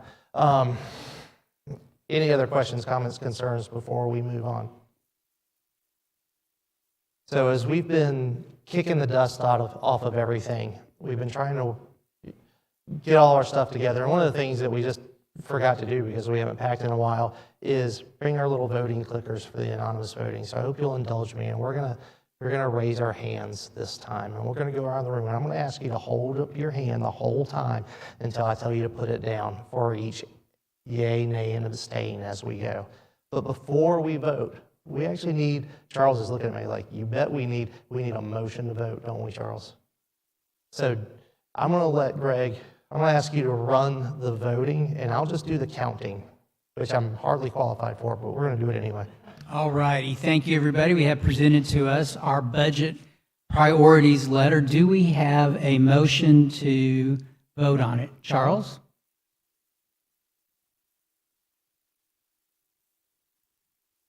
We have a second. Are you running the vote, or am I running the vote? You can do it. All right. So you want people to raise their hands? Yes, If you please. support the letter, please raise your hand.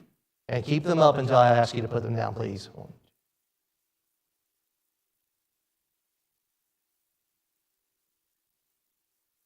19 yeas. Was it unanimous? It was. Okay.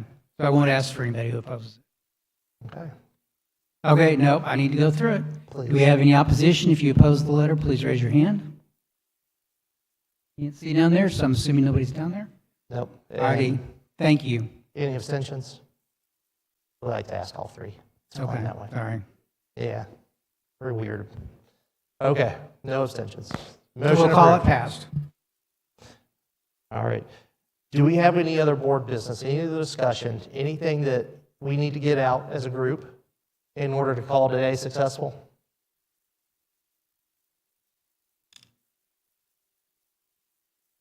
Does anyone want to volunteer to let us know who put those out, cookies and donuts? I brought the cookies. It was y'all. Thank you.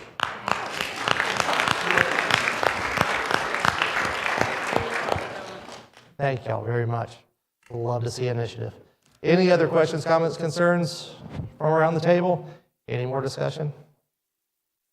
Greg, let's close it out, sir. Thank you, CAB members, for your wonderful attention, energy, and engagement in our meeting these last 2 days. Thank you, CAB team, for the excellent meeting you put together for us. Heather, thank you for the awesome meal. We appreciate it. Thank you, DOE folks, DHEC folks, EPA folks, everybody else, contractor folks, for being here and supporting us and giving us the information that we need. And with that, I will adjourn the meeting until May 16th in, where are we? Columbia. Columbia. Thank you. Adjourned. Thanks, everyone. It's up to you. If you want to